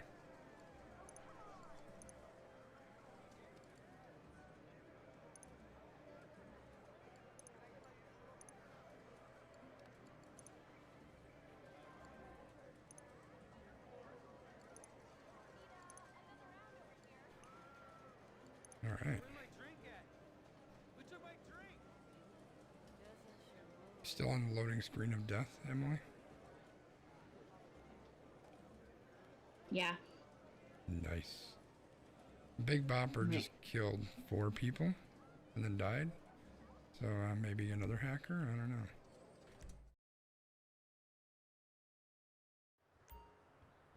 Like, I'm just gonna start my computer over.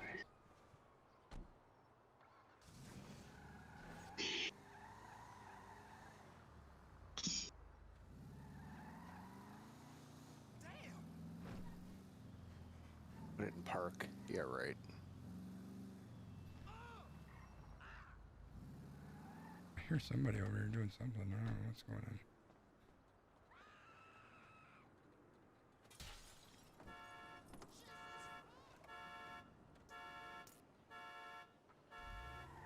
Oh, the Popo's after me. Popo's after me, too. Oh, shit. Oh, shit. Oh, this isn't good. I need to... Oh, shit, there's some stuff going on over here. Goddamn! Oh, God. We're off-roading in a sports car. It's alright. I think we're going to be good. Oh, that guy's coming this way. We need to get out of here.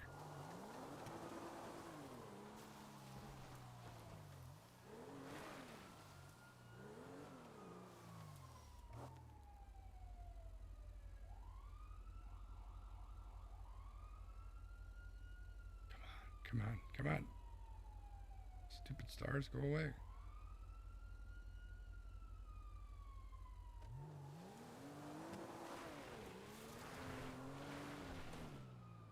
Uh-oh.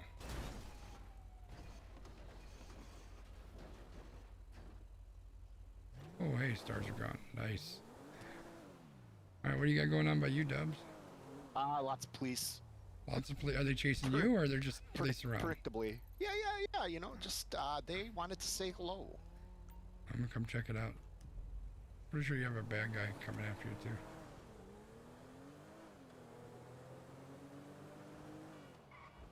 About to lose the police due to some crafty driving. Attaboy. Knew you had it in you. Yeah, police are gone. Now I gotta steal another car. Which is really what started this whole fiasco. Oh, or you can somebody just shoot at jump the in mine. cops. Is that chopper guy up there? I'm not sure. They're angry. Ooh, I hear it.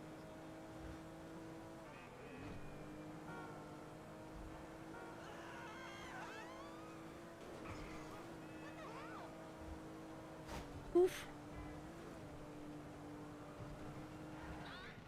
There's a couple choppers there. I don't know where you went to because you're not here anymore.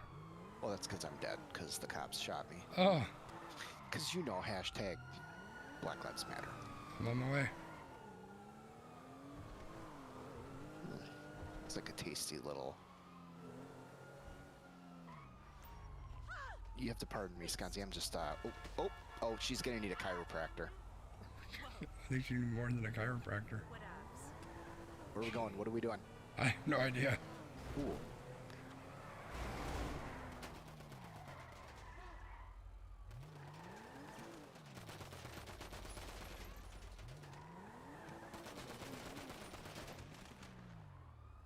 Oh, he left.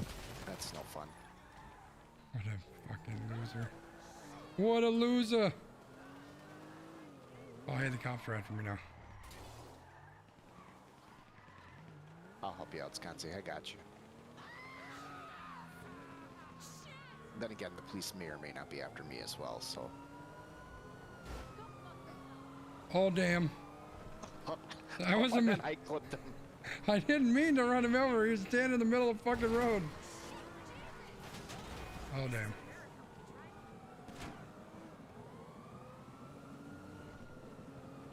Lose the cops, it says. Well, I know I need to lose the cops, Jackwagon. Oh, dang. That was something.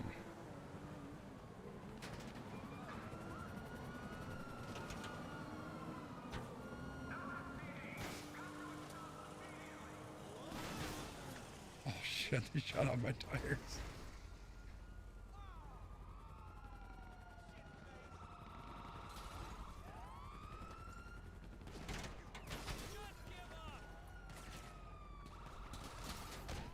Note to self, don't steal a car you have to hotwire. You're just gonna die.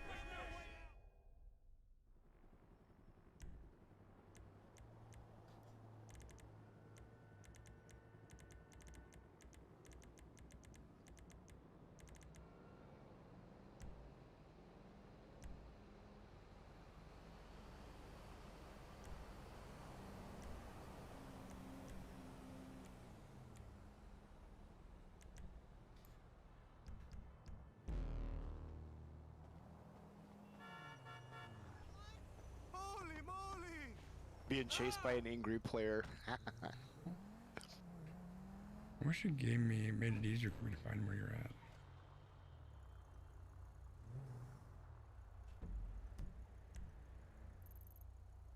Oh god, you're way the fuck up there, alright. Are you okay?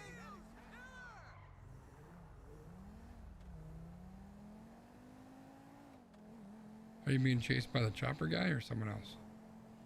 The police. Oh, well, they said an angry player. Well, yeah, but I lost him. Oh, When you say lost, did you kill him? No, he couldn't chase me because I also stole his car. of course he did. Of course you did.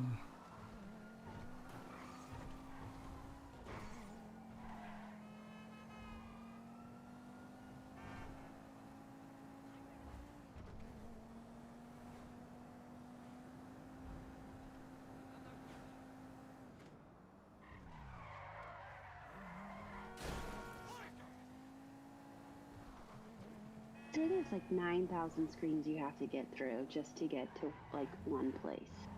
Oh, damn. Yep. Oh, gotta back up. I don't want to do that.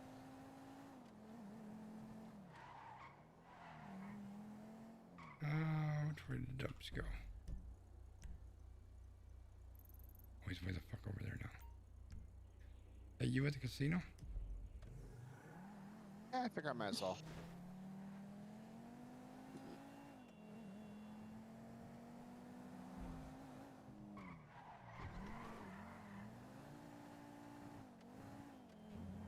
Your car! You fucker! I just blew up that guy's little hover bike thing. Hey, you know, whatever. Nice.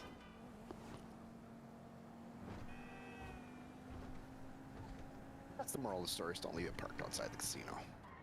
That's fair. Scratch my car's paint when I hit it.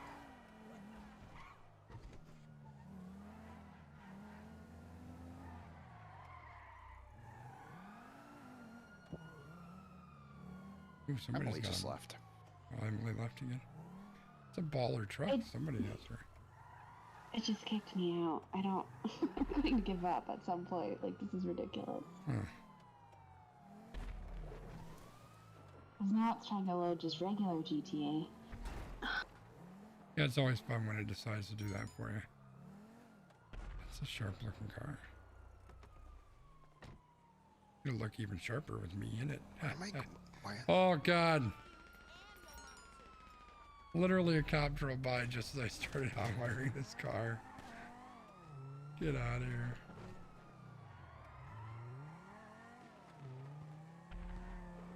Oh shit, that's no good.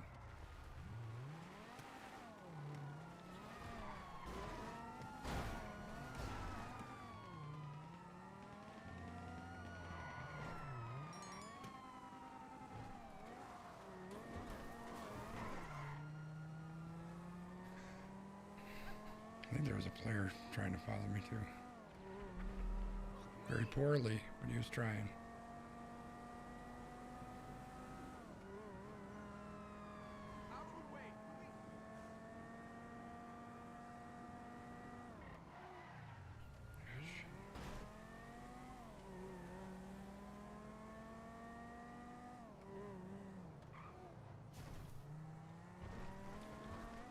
How is there a cop on this freaking road? Like, nobody should be on this road.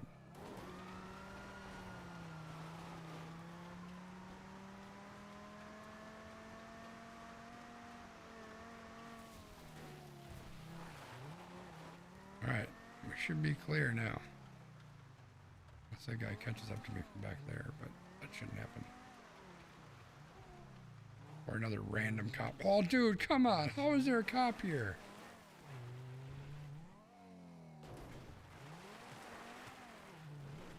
There goes off-roading it up the mountain. Oh, we're really close. Oh, that's so close. Ha ha ha ha. Popo ain't got nothing on me.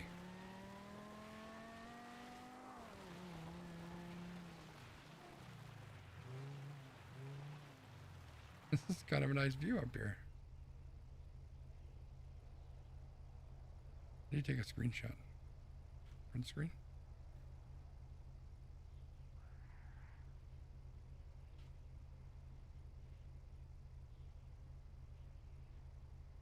Emily, what's going on? Does it just keep kicking you? Yeah, it won't let me join any online session, and anytime I try to join your guys' session, it kicks me back to GTA 5. So That's weird. Can you join one that's not ours? no, it won't. It'll be like, do you want to go to a different session? And I'll be like, sorry, can't connect, and kicks me back to GTA 5 after I wait for 3 minutes for the loading screen to kick up. That's So stupid. it's been fun. Yeah, fun's probably the word.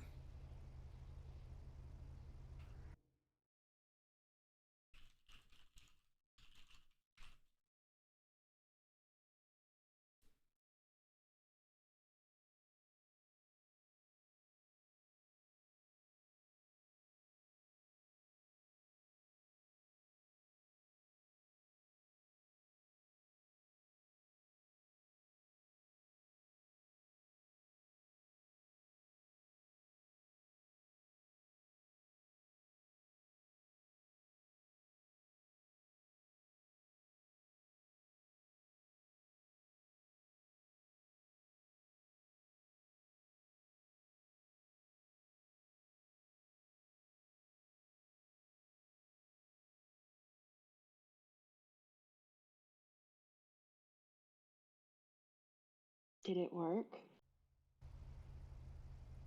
I'm just loading. I don't need to see the pretty pictures. Like, just thank you. Oh. Let's see. Am I in your guys's? I did not see. Looks Let me like look at the I am. map.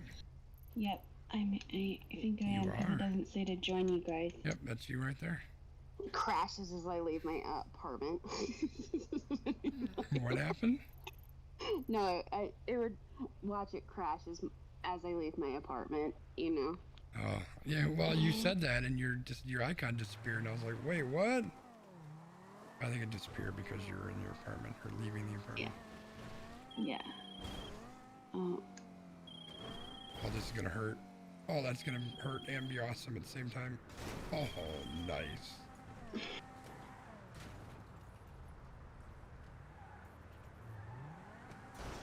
All right, what do we want to do?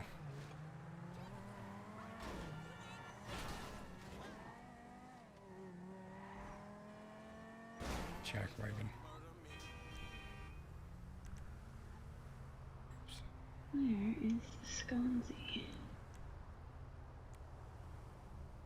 Gosh.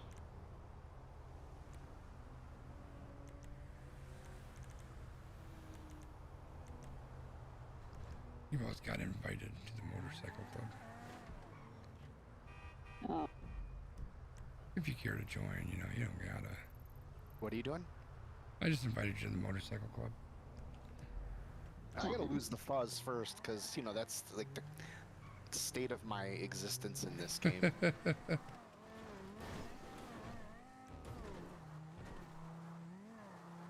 I just T-bone that cop. Oh, that's gonna Need a hurt. chiropractor. Oh, perfect. Well, that's rude.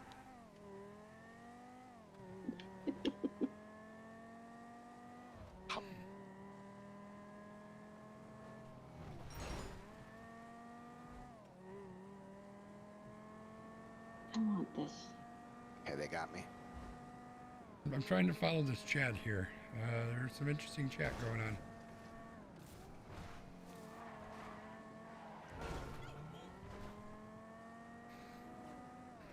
I'm heading up to the I motors. How do you see the chat? I don't know. It just shows up on the right I for wonder me. if I need to Oh. kill people with a hatchet. You know, because I feel like maybe I do. Even Do if it's you not want to unofficial. watch me kill someone with a machete? Because that is pretty darn fun. Oh, this guy just hit me with his car. Yeah. Oh, he Emily, better you be should go sorry. kill him with a machete. Yeah. Because I mean, the hatchet's pretty good too, because they both do like right straight to the head sometimes. And that's a fun kill. You're kind of like, what's going on? But, okay. Stop, Lester. I don't want to answer your phone call. Frickin' Lester. I know. They wouldn't let me kill him with a hatchet, but I'm just gonna run him over. Oh well. Attaboy. There you go. So where are Life we gives you going? lemons, make lemonade. Hi there, President. Are we going to the bunker or... I'm just checking to see what the state I is gotta of accept my your invite. stuff. My motorcycle catch club. up with, where is Z-Dubs? I Oh, feel like somehow we could... 5 people just died all at the same time. Gazi, can you send that invite again, please? I can in a second. I'm on the computer right now. Okay. I can come get you, Z-Dubs. Oh man, my supplies are all dead. I literally have no supplies. Ooh, I want that car. I feel like this is Emily, a I'll fast. come pick you up. I've got a fancy vehicle. Where are you at? Oh, I'm on the map. I'm... Invite don't- sent, Dubs. Okay. Let me accept Skanzi's invite. I am only... All right, I'm headed up to the motorcycle Why club. do the H, police officers? I didn't do anything. I just stole someone's car. Wait, did you just say what the H? Yeah. Okay. All right, Joe. Right? Well, With I'm playing. HE double hockey sticks. I'm playing with the head with the controller, so I feel I'm Who'd have thought I'd get to be the Joe, the faux Joe. The Fojo. Oh. Okay, so. You need us to come to the clubhouse, Skanzi? No. Like, I just wanted to check and see what state my businesses were in, and they're bad. Like, we want to run, if you guys want to run some of those missions, otherwise we can do some missions where we all make some cash. I just don't remember how to do that. I just want to pick Emily up. Let me look at the map and see where Emily is. I'm Gonna pick her up, huh?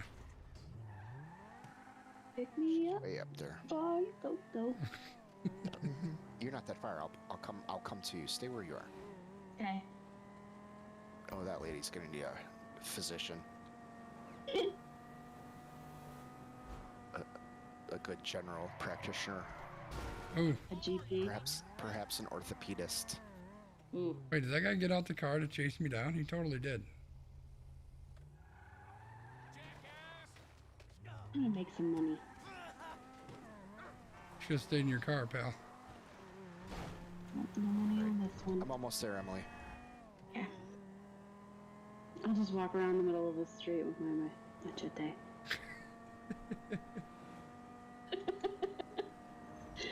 Actually, I'm gonna. Oh. Is that you? Love it. Weasel News at your service. Did you steal a news van? Yes. Nice. Of course I did. Of course you did.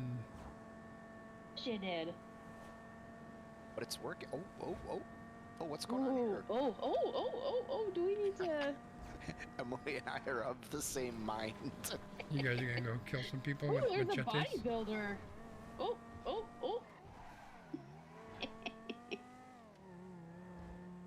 Are you spraying them with water? Yes. Oh, shit.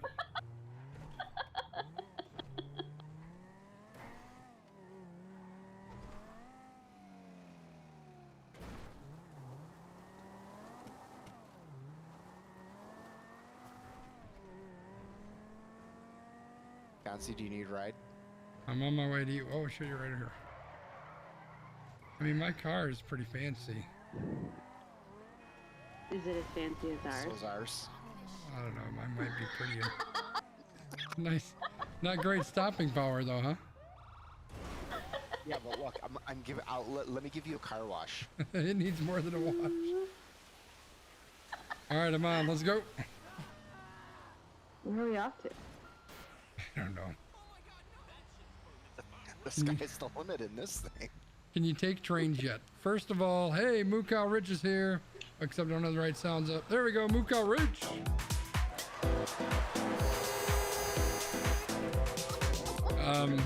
We found out that you cannot steal trains, unfortunately. But you can get on the train. Yeah.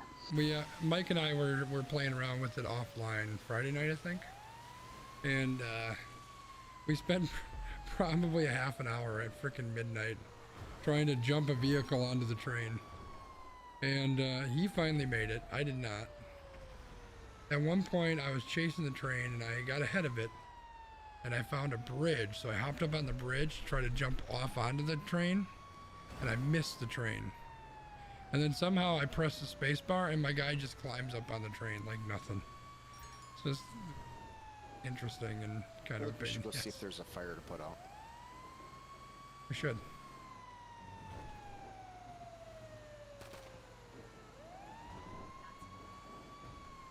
I know in other GTAs you would be able to pretend to be a fire, like an ambulance or a police officer or anything like that. Does this one allow you to do that? What? No, like the roleplay servers, you can do that. Ah. You can like get an actual job, make money. Like I would kind of like to do the roleplay thing. I think it would be super fun. Go murder some of these other players. Oh. Ooh, I could have shot at that guy. That looked like a nice car. It did.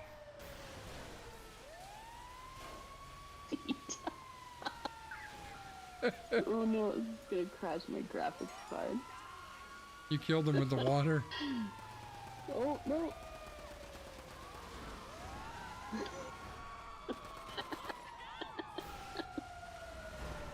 Oh. Careful, I'm on the back. This would be the funniest thing. He's in front of us, Emily. Oh. Oh shit, I fell off. Oh. Oh. I'm on my way. Alright, go. Vito's usually backs over me when... Just kidding. When Sconsy's involved. Aw, he's our precious Oh, cargo. nice. I don't think that one is... I don't think the GP is going to be enough.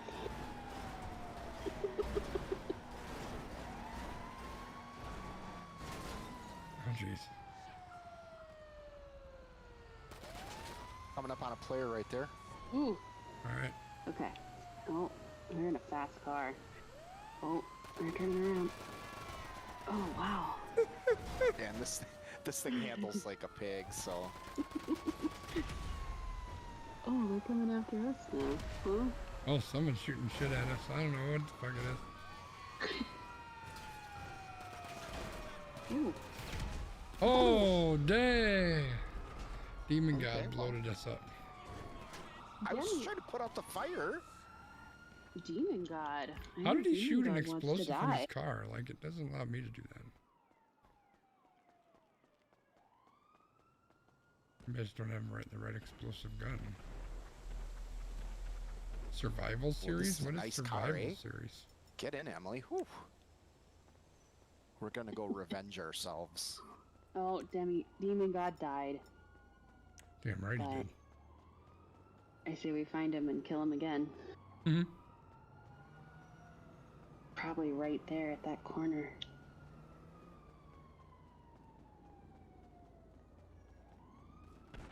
Oh!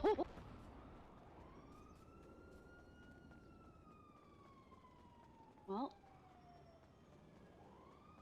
time to really kill Demon God. I'm going to be Oh, it looks like Demon God might be cheating.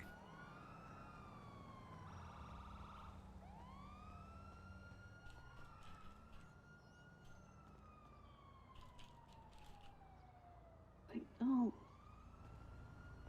Kill people. Your car! Gonna snipe him. That's what I'm gonna do. I don't know why I didn't steal a car.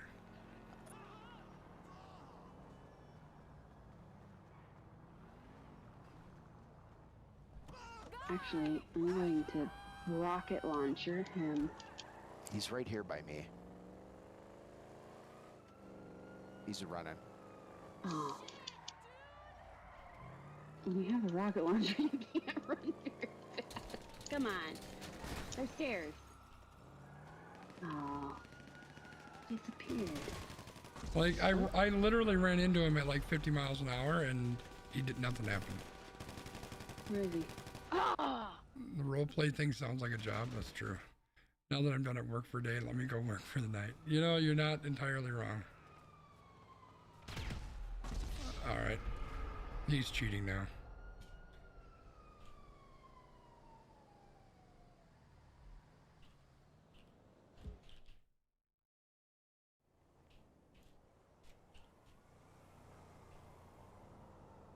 Demon goddess? Or cloudy fishes? Demon goddess. How do you kick people? Do you know how to do that, Dubs? Let me see.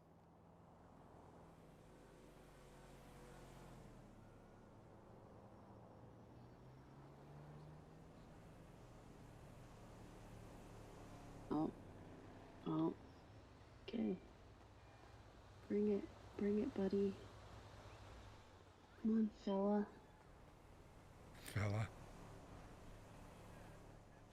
No, He was it's a- cheating before too. It's just more blatant. Yeah, I think you're right. Like the fact that I ran into him at full speed was a bit skeptic. Skeptic? No, it was a bit something. Suspect. Suspect. Thank you. And plus, he blew us up while he was driving, which I can't do. I don't think he can do that. But kicks won't work with me. Don't even bother. Marissa? Yeah, apparently maybe Marissa's the one cheating.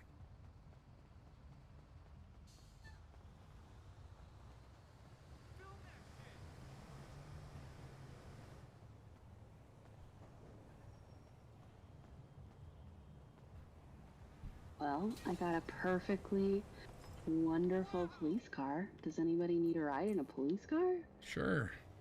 Oh, right there. Bounty of $10,000 has been put on Cheese Boy. We need to go find Cheese Boy.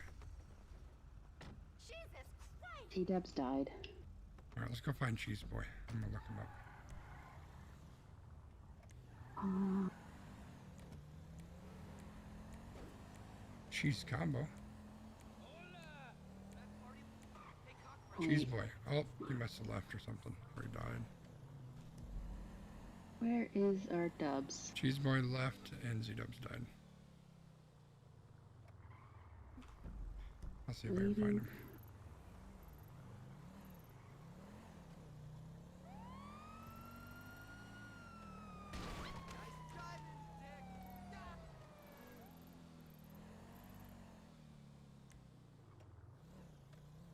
I'll never understand why people feel the need to cheat at a video game. I don't know. Get in the car, you dumb... I hate this. I don't... So okay, you can drive. I got kicked from the game, but I'm just gonna go to a different server because Marissa was cheating as well. Okay. Why is he doing that? Jack wagon. Oh, there goes Emily. I lost my... I can't see the thing, the options on the bottom of my... Yeah, I think that's part of the cheats. They wiped all that out. Well, how are we supposed to... We'll join Z-Dubs when once he gets loaded up. Logging in right now. I can't even get to that. Like, if I push the button, it doesn't even give me the option for pause. Oh. That's why I Oh yeah, there's no escape button. Oh, and then my game just crashed. Yeah. Dude, what the fuck? People are so stupid.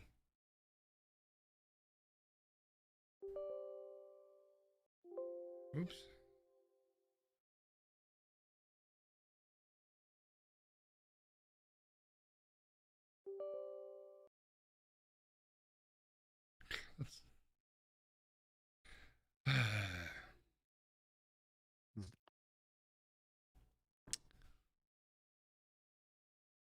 When something happens, everyone in that server turns into Shaggy. Wasn't me. Maybe we just load up our individual server.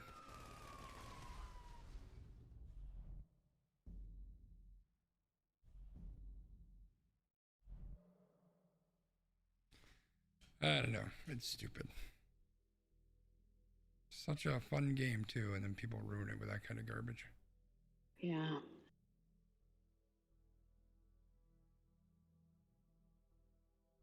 But it doesn't matter. It's not just this game, right? Like people cheated Apex all the damn time too. It's like whatever game people play, they just can't help themselves.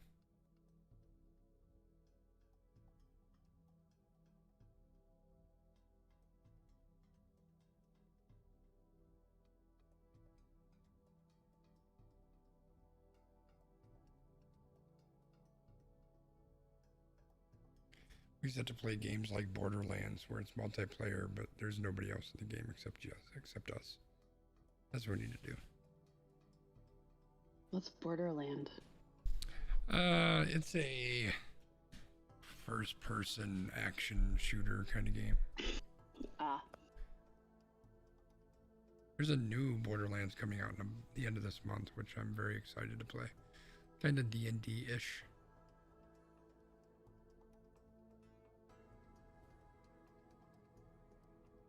Hmm.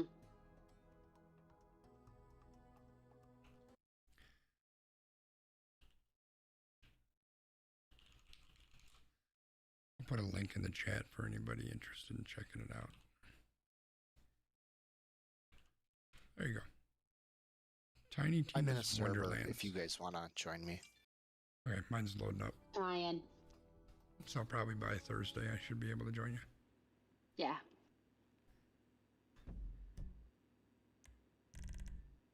This is a lot faster than mine.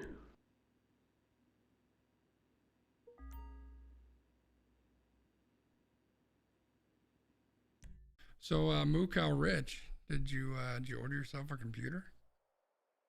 You gonna join us on GTA?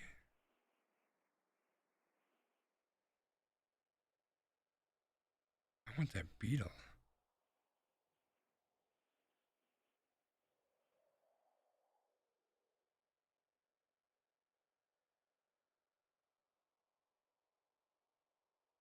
Not yet, probably soon. Cool.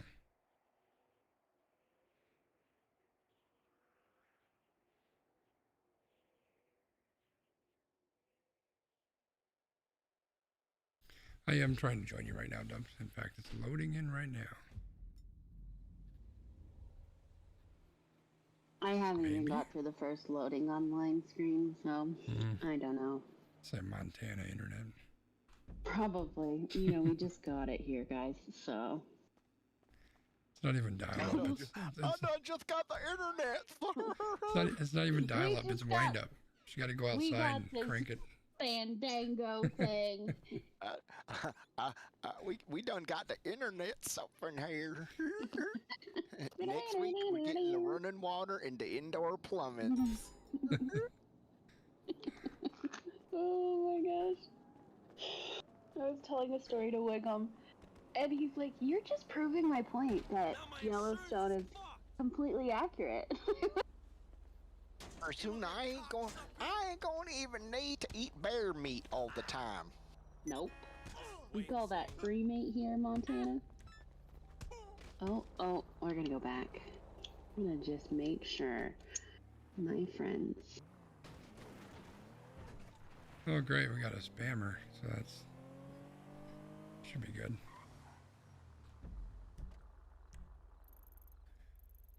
Alright, what are we doing with the boxes? What's that all about? Are you here, Dubs? I am.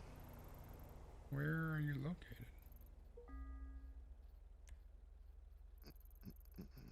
Maybe I'm not in your server. I'm doing something. Oh, something is good. Like a hijack mission. Oh, maybe that's why you're not showing up. Yeah. Hey, what's happening with it, pimp? Oh my god, this is literally the slowest car in existence.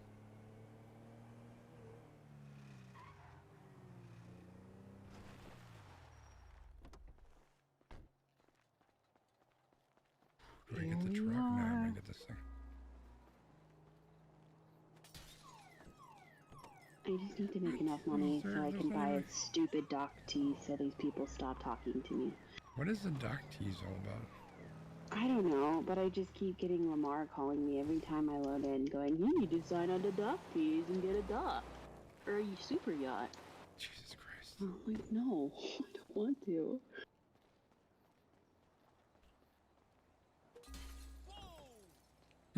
Shut up, dude. Okay. Here. Oh, that's Popo right there. We need to go this way. Stay away from the. Oh no, no, no! Come back, come back. Oh, that person needs to die. Woo! I think we just managed to stay ahead of him. That's close. That was a close one.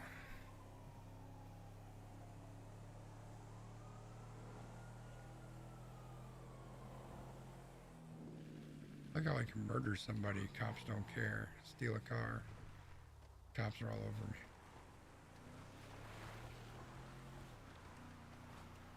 It's not that way out here where I live. They let all those motherfuckers get away with stealing cars. Bastards.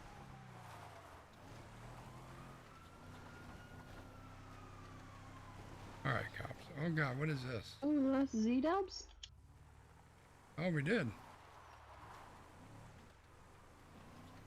I don't know what happened there.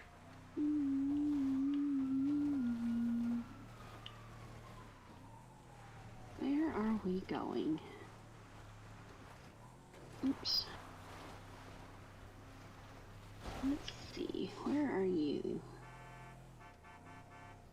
What is way up there? What are those lights? I want to know what those lights are. I might need. Ooh, that's the vehicle I need right there. Maybe this one's better. We're gonna. Oh, shit. We're gonna try to get up to those lights, Chad. I don't know what they are, but I want to know what they are. I'd like it better if I had a big pickup truck. That's the big pickup truck I need right there. Ooh. Oops. Sorry. I like when you run into someone so hard that they die. Like, in their car. Like, in their car, and you just see their head on the steering wheel. It's like, it hits you that hard. I know. It's terrible. It was a horrible day at work, so this is just the best way to, really. Yeah. Yes. No, I very much understand all of that.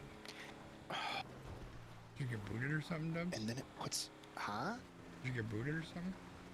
Well, yeah, but no, and then it puts me in the fucking the game. regular game. Oh god, I don't want to be in this. I want to play online. Right. Hashtag first world problems. Yes, sir. Hashtag first date problems. I mean, Montana's not first date. We just are. We want to be, but oh no. I don't want to talk to you, Lester. I think guy's gonna come blow me up. Or this guy's gonna blow me up. They want the bounty. Oh god. I'm gonna leave you be. I'm not gonna run you over. I should have ran you over, but I didn't. Oh shit. And Scotty, I'm watching this TikTok. Yeah. People in Ukraine are shredding up polystyrene, so styrofoam, to put in their Molotov cocktails. Okay. Because, little known fact, when you mix the alcohol with the polystyrene and then you ignite it, it's essentially napalm. Oh, okay. They are not playing around. I mean, I've never before have I thought napalm was a good thing, but this is probably a situation where it is. Might be an instance, and they're filling it in even just little bottles, like beer bottles, which is awesome because you can carry a whole lot of those. You can indeed. And super effective, both anti-personnel and anti-vehicle. Yeah, for sure. Oh, good for them. You know what? They're dealing with some. They're Fucking Jack. Mayor of Kiev, the former professional boxer. They took a picture of him today on a. He's on some sort of vehicle on a 50 cal. Oh wow. Just firing. Mm. It's not funny, but it's funny because it's awesome to see them, like, not just talking about defending, but defending. Yeah. Yeah. And it's funny because Vladimir Putin is effed. Y'all didn't make that fake napalm when you were kids? Learn that in the Scouts. You know what, Rich? That would not surprise me. Oh, that's where I'm at. I'm at the Vinewood sign. Okay. I don't want you, Lester. Uh-oh. Someone's trying to kill me. He thinks thou dost protesteth too much. You want Lester. You know you do. Oh, you really want Lester. He is a hot man. He totally strikes me as your type. Oh. Yes. So much. Speaking of which, Skanzi, I gotta tell you something off stream that I found out today. Oh boy. All right. Yes, it's shocking, at least to me. Yeah. You'll understand why. Is it about me? No. Okay. Is it about Joe? No. Nothing surprises us about Joe. It's not about anybody that you know or that is connected with this stream. Okay. Oh. Now I want to find the strip. Where the hell does the sign go? Is it on the other side? It must be on the other side. Why are they coming after me? I did nothing. Except run my car into a tree. I mean, that's bad driving. That might be illegal. You never know. We don't have bad driving. Oh, shoot! In Montana. I just invited you guys to a... Oh, you did? To a server? Or... Oh, never mind. No, we'll come to you. Oh, I just died. So yeah, I'll come to you. I will come to you. I will follow you. This is a cool picture. I need to get a screenshot. I'm going to try to get some screenshots so I can use them on my thumbnails. Oh. I ruined it.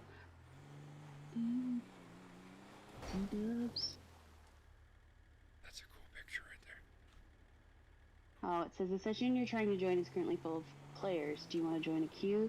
Yes, I do. I'll just wait. Thanks for that option. I had a bunch of random. Oh, that guy's trying to kill me. Set it. Oh, Jackwagon. I'm trying to take pictures. He's trying to kill me. This bourbon is good. I'm sad I drank the last of it tonight. I'm sad too. Ooh. Should probably get some more. Or different bourbon to enjoy.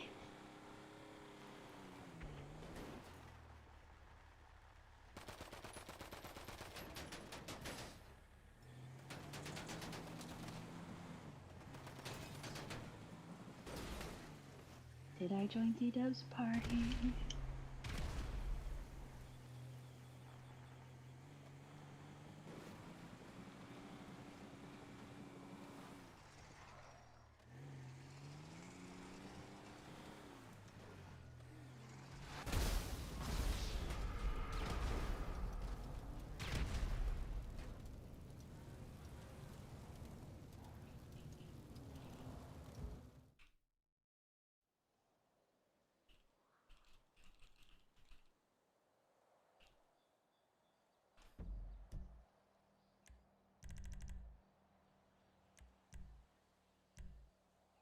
I am on my way.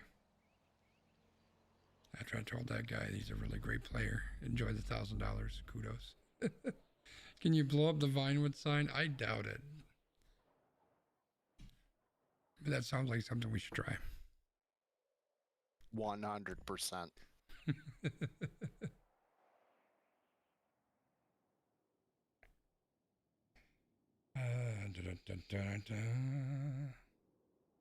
Hey, did you hear that the Ukrainians are using "We're Not Gonna Take It" as like their fight song? And somebody Oh, but asked, that's awesome. and Dee Snider came out, the guy who's, the lead singer of Twisted Sister, and he says, I completely support them doing that. So somebody asked why he supports that, but he didn't support the anti-maskers using it. And his quote was, well, one use is for a righteous battle against oppression. The other is infantile feet stomping against an inconvenience. I saw a TikTok where it was like, if BTS, I think if they ban to not release their newest album, the war will be over because they'll have the BTS fans will have Putin's balls on the desk by morning or something like that. Like, Probably wow, legit. that's graphic. That was. Please stop. Thanks, lady. Did you get into a session that quickly? Well, I'm in a session. I don't know for sure that it's his, but yeah. I'm sure it is. I'm guessing it is.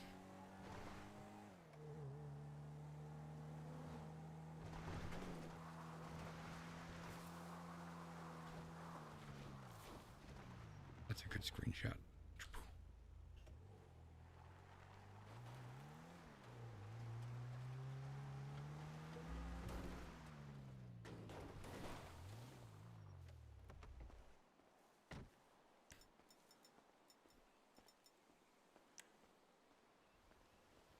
Pretty sure this is a no, Rich, but we're gonna try. Nope, grenade did nothing. But we tried.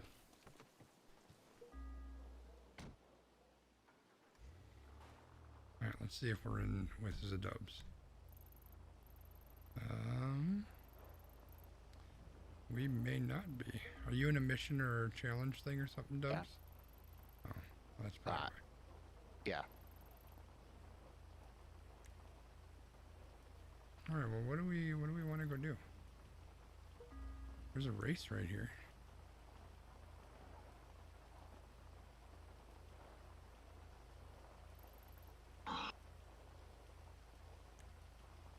Premium race. Featured series. Join the featured modes of the day. What is that? Hey, Emily made it. I'm going to that thing. I made it! I knew you'd make it, Emily. I had confidence. This game needs work. Can't steal a train, can't blow up a sign. What can you do? I'm pretty sure you can myrtle people with a machete. Machete. Oh, look at this car! Oh shit! I did that wrong. In fact, I think it's time to go on a machete. A machete. A machete. Oh, look at that. That's a good car too. Oh, damn it. I totally screwed up.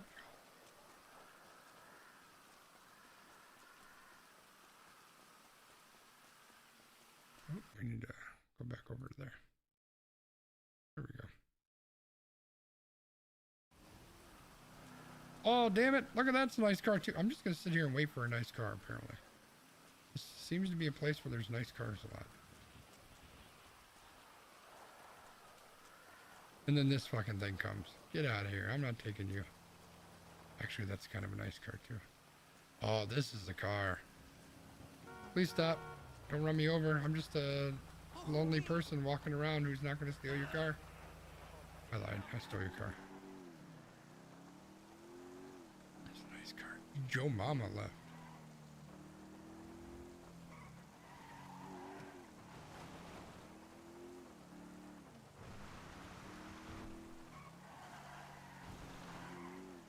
Oh, hey, look, there's that other car that I was going to steal. Oh, shit. Oh. It worked. Going to take a right here. I need to go get some guns. Oh, I got a bounty on me. Probably the guy whose car I stole. Bastard. Should have killed him.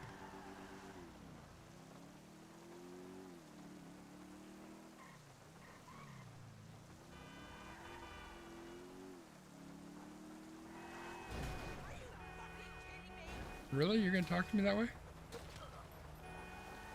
That's what you get, bastard. Your mental state level is rising. Players earn more RP for killing you. They'll stand out in the map. Oh.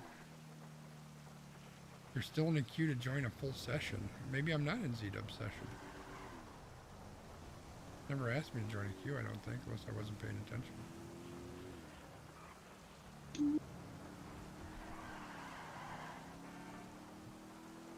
Oh, I'm about to drive right by Emily. I don't want.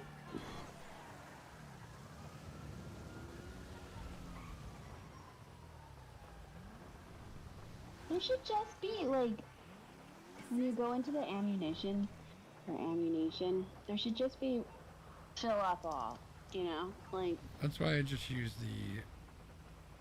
the menu in here because it's so much easier. Dang it! I just bought a combat PDW. Bought a what? Well, whatever. I don't know. Some type of gun. Fine. Go shoot it. Where do you go? In the M menu. I don't know what it is on this menu here if you're looking at the stream. Oh, I don't know how to get there. But I'll get in your car. Oh, wait. Who's that? I'll just get in your car. But first... Oh, look, why are the cops after us? What did you do, Emily? I didn't do anything. Cops aren't after me. They're after you. Oh, now they're after me. I didn't do nothing. Well, they're after you because you got in the car with me, I upstairs? guess. Where's the cops?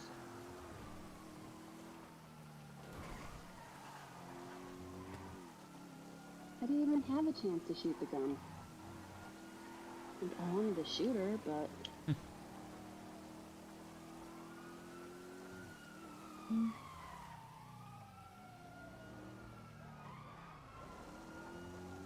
You're gonna go race?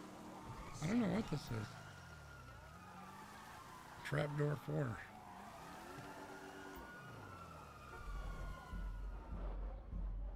Did it pull you into? I just did. I don't know what this You is. could press to enter. Let's see some rocket launching. I mean, I'll try. Emily's in here. Ever wake up and know it was going to be one of those days? Well, this time it's not just a sinking feeling. You really are plunging hundreds of feet into the Pacific. Up to 4 teams compete on a rapidly shrinking arena. Take someone out and they restart in the red zone with only a few seconds before they're just another drop in the ocean. Last team standing wins. Interesting. Okay. On-call host. Yeah, the last one time when I was trying to join one of these missions or whatever they are, someone was on call and you can't get out of it unless, I don't know. We got to a part where we were waiting because someone was on call and you couldn't exit it, so it was like we just sat there, so you'd had to just jump the entire game. It was kind of cruddy. Oh. Yeah, it looks like our host is on call, whatever that means. Or in the words of Joe, what the frick? What the frick? Alright, well, I'm gonna give him a few seconds, then I'm just gonna bail. Right.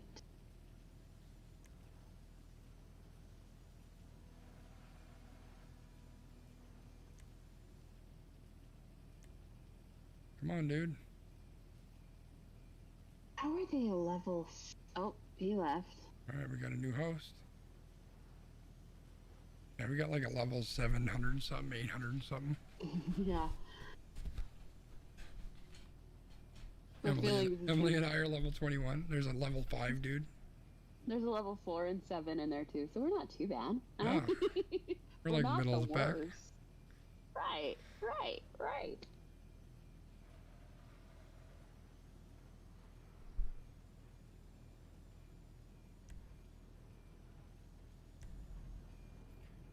Ooh. Are we on the same team? We are. Right? No. Oh, we are. We are. Okay. Winning toast? A bird, definitely. That was fine. I don't even know what that is, but... They flip people off. Well, I'm guessing, yeah. Oh, I yeah. don't know what the rest of them are though. Rock, salute, jerk. Oh, I'm gonna do jerk. I don't know what it is. Maybe I pull out some chicken. A bet. Yeah. I think that's what it is. Throw chicken at somebody.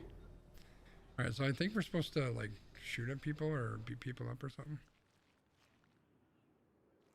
Someone says, I don't know how to fly those planes in the water, though. He said that earlier. I don't know what the fuck he's talking about. Okay. Somebody had a submarine out there too. All right, well, there's a team straight across. This looks a little bit like, All right, I'm just gonna follow our guy. Seems to have an idea what's going on. Oh, I'm getting shot. Don't, get down.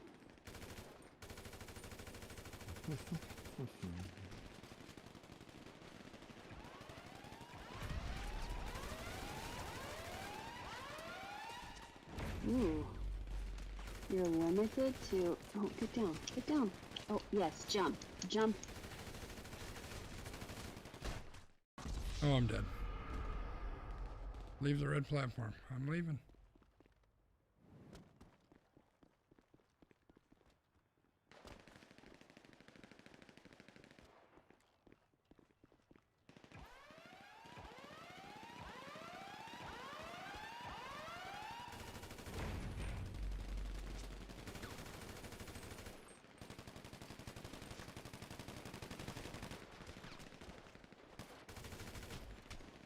Really? He jaw-jacked me with his gun? Like, these people need a life. I don't even know how to do that shit.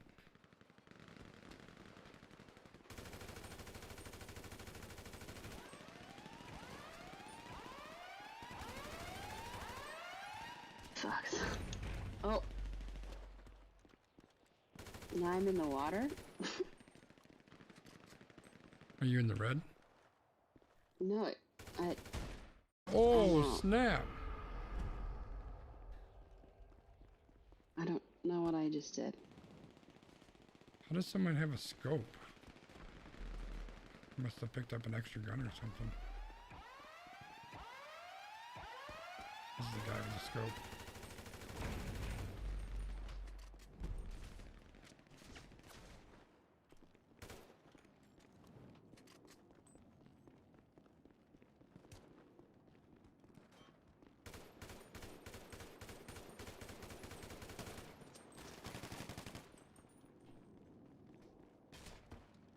We got matched with someone with the 743 level guy. On our team? Yeah. Oh, nice. I mean, I'm dead. Oh, dang. I I just fell off the platform. Does that mean I'm done? yeah, I think so. Ah, dang. Come on, Crimson Typhoon. We were the last two teams.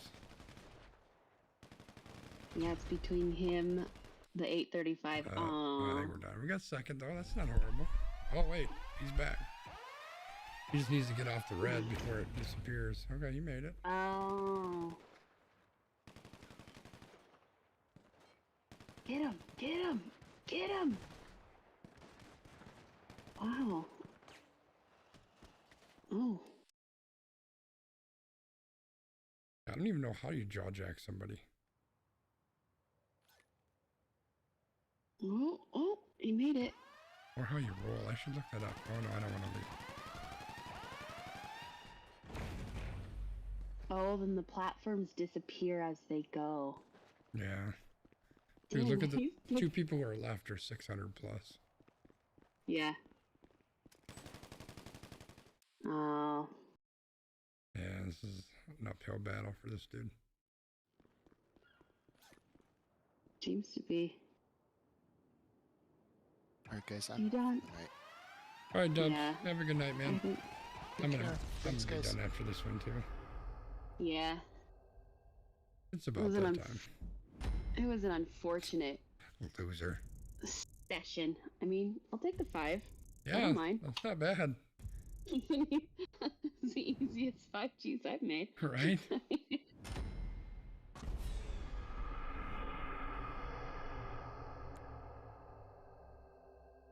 I only had 1 kill. What? No, I don't want to play. Quit. Yes. Yes. Well, maybe we'll have better luck another time. Yeah. I think we're gonna be on here at least a couple times this week, especially because Joe's bailing on us to do some other stuff. So.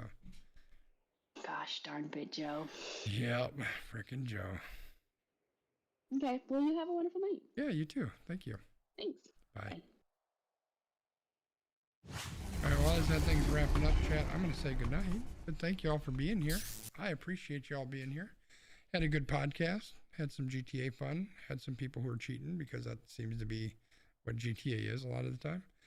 But we're going to be back tomorrow, 7 o'clock Central Time. Not sure yet what we're going to play. My guess is either going to be GTA or it's going to be Apex, but we'll kind of see what tomorrow brings. But until then, as always, sending all of my love to all of you. Please have a great night. I am out of here. I'm going to turn on the old music, except I'm on the wrong screen. And I want to make sure I'm not playing the wrong music. So there's some music as we say goodnight. Except it's not playing yet. There it is. Have a good night, y'all. I'll see you tomorrow. Bye-bye.